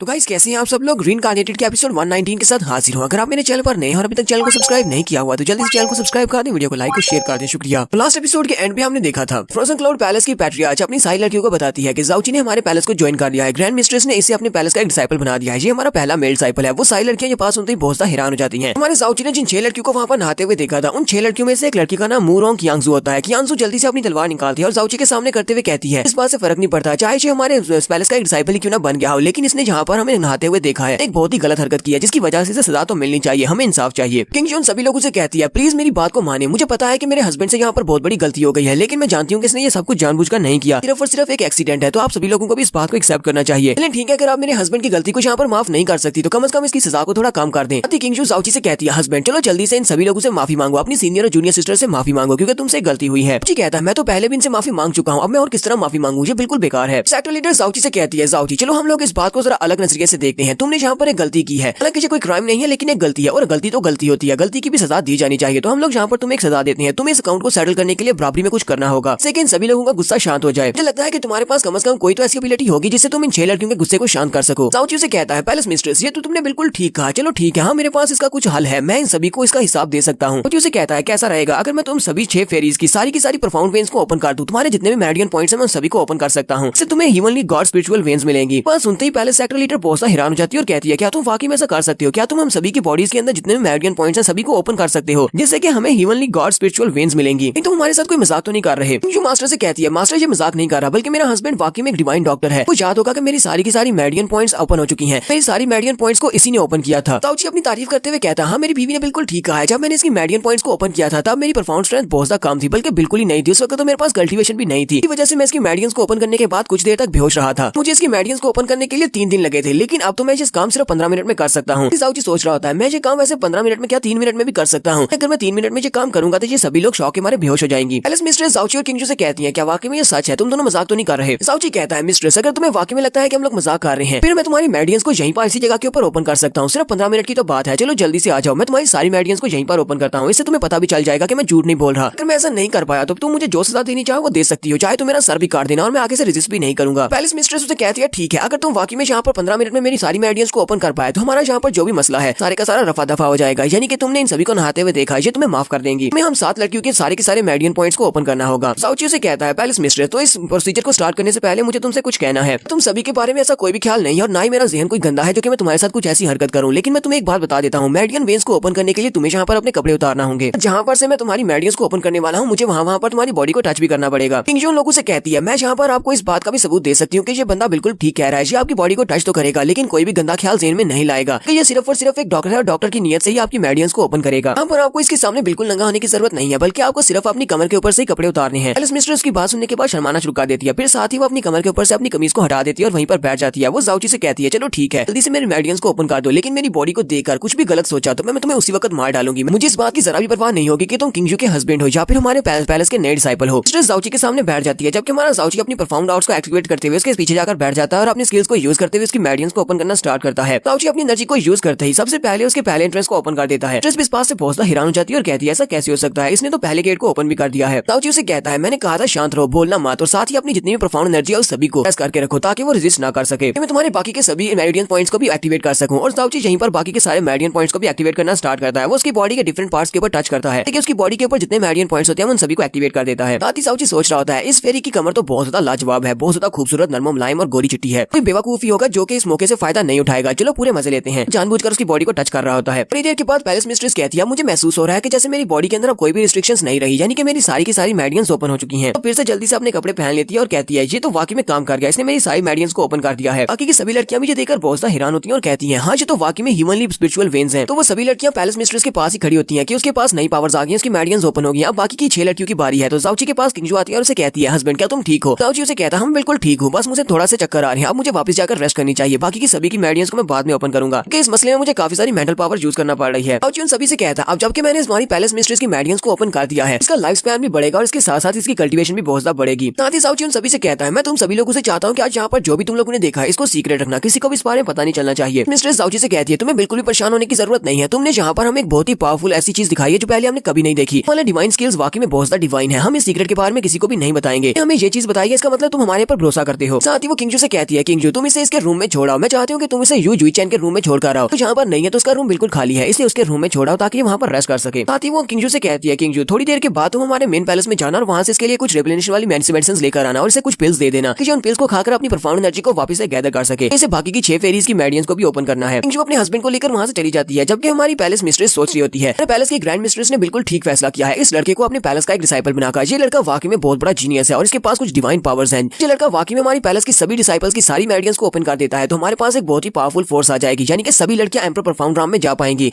उसके बाद हम लोग खुद ही उस कैलेमिटी से फाइट कर सकती हैं। मुझे तो लगता है कि वो भविष्यवाणी जिसके बारे में ग्रैंड मिस्ट्रेस ने कहा था ना शुरू हो चुकी है। जाओची का यहाँ पर आना और हमारे लिए सब कुछ करना उस कैलेमिटी के स्टार्ट होने की एक तरफ एक निशानी है। हमें जाओची को अपने साथ रखने के लिए कुछ भी करना होगा, चाहे हमें किसी भी तरीके से इसको खुश रखना हो। मुझे लगता है कि जितना ज्यादा मैं इसे किंगजू के करीब रखूंगी उतना ज्यादा जाओची हमारे साथ खुश रहेगा और यहाँ पर इसका दिल लगा रहेगा। हमारा जाओची अपने रूम में वापस आता है और काफी ज्यादा थका होता है। जाओची कहता है पिछले कई दिनों से मैं यहाँ पर लिटिल फेरीज के मेरिडियन पॉइंट्स को ओपन करने में अपनी बहुत ज्यादा परफॉर्मेंस एनर्जी को वेस्ट कर रहा हूँ। सारा दिन तो यहाँ पर फ्रोजन क्लाउड पैलेस की लड़कियां आती रहती हैं जिनके मेरिडियन पॉइंट्स को मुझे ओपन करना पड़ता है, लेकिन रात के वक्त यहाँ पर मैं बहुत ज्यादा अकेला हूँ, यहाँ पर कोई भी नहीं है। जाओची कहता है चलो अब जबकि यहाँ पर मैं बिल्कुल अकेला हूँ तो मुझे लगता है कि मुझे यहाँ पर फ्रोजन एंड डिवाइन आर्ट्स को ही मास्टर करने की कोशिश करनी चाहिए, क्योंकि मैं 4th लेवल के ऊपर जाकर फंस चुका हूँ। लेवल के ऊपर जो स्पेशल टेक्निक है ट्री ऑफ फ्रोजन एंड वो काफी ज्यादा स्पेशल है, उसके अंदर बहुत सारे चेंजेस हैं। मुझे नहीं लगता कि इस चीज को मैं सिर्फ एक ही दिन में सीख सकता हूँ, इसमें काफी टाइम लगने वाला है। मोली जाओची से कहती है तुम्हें अचानक से फ्रोजन एंड डिवाइन आर्ट्स में इतनी ज्यादा दिलचस्पी क्यों हो गई है, तुम इसे क्यों सीखना चाहते हो, जबकि तुम्हारे पास जो डिवाइन फिनिक्स की फ्लेम्स है तुम उसको अगले लेवल तक पहुंचा सकते हो। इसके अलावा ग्रेट वे ऑफ बुद्धा को भी सीख सकते हो या फिर तुम्हारे लॉर्ड्स फ्यूरी वाले मूव को आगे बढ़ा सकते हो। हर के सारे मूव से तुम्हारी इस डिवाइन एंड फ्रोजन आर्ट से ज्यादा पावरफुल है। मुझे तो लगता है कि तुम इस टेक्निक के ऊपर अपना टाइम वेस्ट कर रहे हो। जाओची मोली से कहता है ऐसी बात नहीं है, मुझे पता है कि डिवाइन आर्ट्स भी काफी ज्यादा पावरफुल है। मुझे लगता है कि डिवाइन आर्ट्स को अगर मैंने अच्छी तरह से मास्टर कर लिया तो इस आइस की पावर के साथ मैं फिनिक्स की फ्लेम्स को भी फ्रीज कर सकता हूँ, जैसा कि किंगजू ने पैलेस में किया था। 13 प्रिंस के लोगों ने हमारे पर अटैक किया था। मुझे लगता है कि अब क्योंकि मैं डिवाइन फिनिक्स एम्पायर में जाने वाला हूँ तो वहाँ पर मेरे पास आइस की एबिलिटीज ज्यादा काम आएगी फायर के खिलाफ। डिवाइन फिनिक्स एम्पायर में जितने भी लोग होंगे सभी के पास डिवाइन फिनिक्स फायर होगी और फायर के खिलाफ अगर मैं आइस को यूज करूंगा तो ये ज्यादा बेहतर रहेगा, मैं फायर को आइस के साथ ही हरा पाऊंगा। प्लीज जाओची से कहती है तो लगता है कि तुम्हें इस बारे में अच्छी तरह से अंदाजा है कि डिवाइन फिनिक्स सेक्टर कितना ज्यादा खतरनाक सेक्टर है और वहाँ पर जाने से तुम्हें क्या हो सकता है। जाओची से कहता है हाँ मुझे अच्छी तरह से पता है, इसी वजह से तुम्हें यहाँ पर स्पेशल टेक्निक को मास्टर करना चाहता हूँ। मैं tree of the frozen and इसको जल्दी से जल्दी इस टेक्निक को मास्टर करना चाहता हूँ। साथ ही जाओची सोच रहा होता है मुझे अपने आप को इतना ज्यादा स्ट्रॉन्ग बनाना है कि कल को मुझे मोली की मदद की जरूरत ना पड़े, क्योंकि मोली तो वैसे भी 1 साल तक मेरी मदद नहीं कर पाएगी। 7 दिन के बाद का दिखाया जाता है। 7 दिन के बाद जाओची उसी रूम में बैठा कल्टीवेट कर रहा होता है, उसकी बॉडी के अंदर से बहुत सारा कोल्ड ऑरा निकल रहा होता है। जाओची कहता है इतना भी बुरा नहीं है, फ्रोजन एंड इस स्पेशल टेक्निक को मैंने अच्छी तरह से मास्टर कर लिया है। जबकि मैंने इस टेक्निक को अच्छी तरह से मास्टर कर लिया है तो अब मैं इसे नेक्स्ट स्टेप तक पहुंचा सकता हूं। तो जाओची अपने एक हाथ में अपनी फ्रोजन क्लाउड आर्ट्स को एक्टिवेट करता है जबकि दूसरे हाथ में अपनी फिनिक्स की फायर को एक्टिवेट करता है। तो जाओची यहाँ पर दोनों टेक्निक्स को मर्ज करने की कोशिश कर रहा है। मोली चलाकर उसे कहती है क्या तुम पागल हो गए हो, ये तुम क्या कर रहे हो, तुम दोनों टेक्निक्स को आपस में मिक्स करने की कोशिश कर रहे हो, क्या तुम्हें जरा भी अंदाजा है कि ऐसा करना पॉसिबल नहीं है। ये दोनों आर्ट्स एक दूसरे के बहुत ज्यादा अलग है, दोनों टेक्निक्स को आपस में मिक्स नहीं किया जा सकता। अगर तुम इन दोनों को एक दूसरे के साथ यूज करने में कामयाब हो भी पाते हो तब इन दोनों की पावर बहुत ज्यादा कम हो जाएगी। एक सिंगल की जितनी पावर होती है इन दोनों को मिलाकर उतनी पावर नहीं बनेगी। इसी वजह से मुझे लगता है कि ये आइडिया बेकार है, तुम्हें ऐसा नहीं करना चाहिए। यहाँ पर हम लोग अपनी एपिसोड 119 का एंड करेंगे। एपिसोड की एक्सप्लेनेशन अच्छी लगी हो तो कमेंट करके जरूर बताइएगा। चैनल को सब्सक्राइब कर दें, वीडियो को लाइक और शेयर कर दें। शुक्रिया।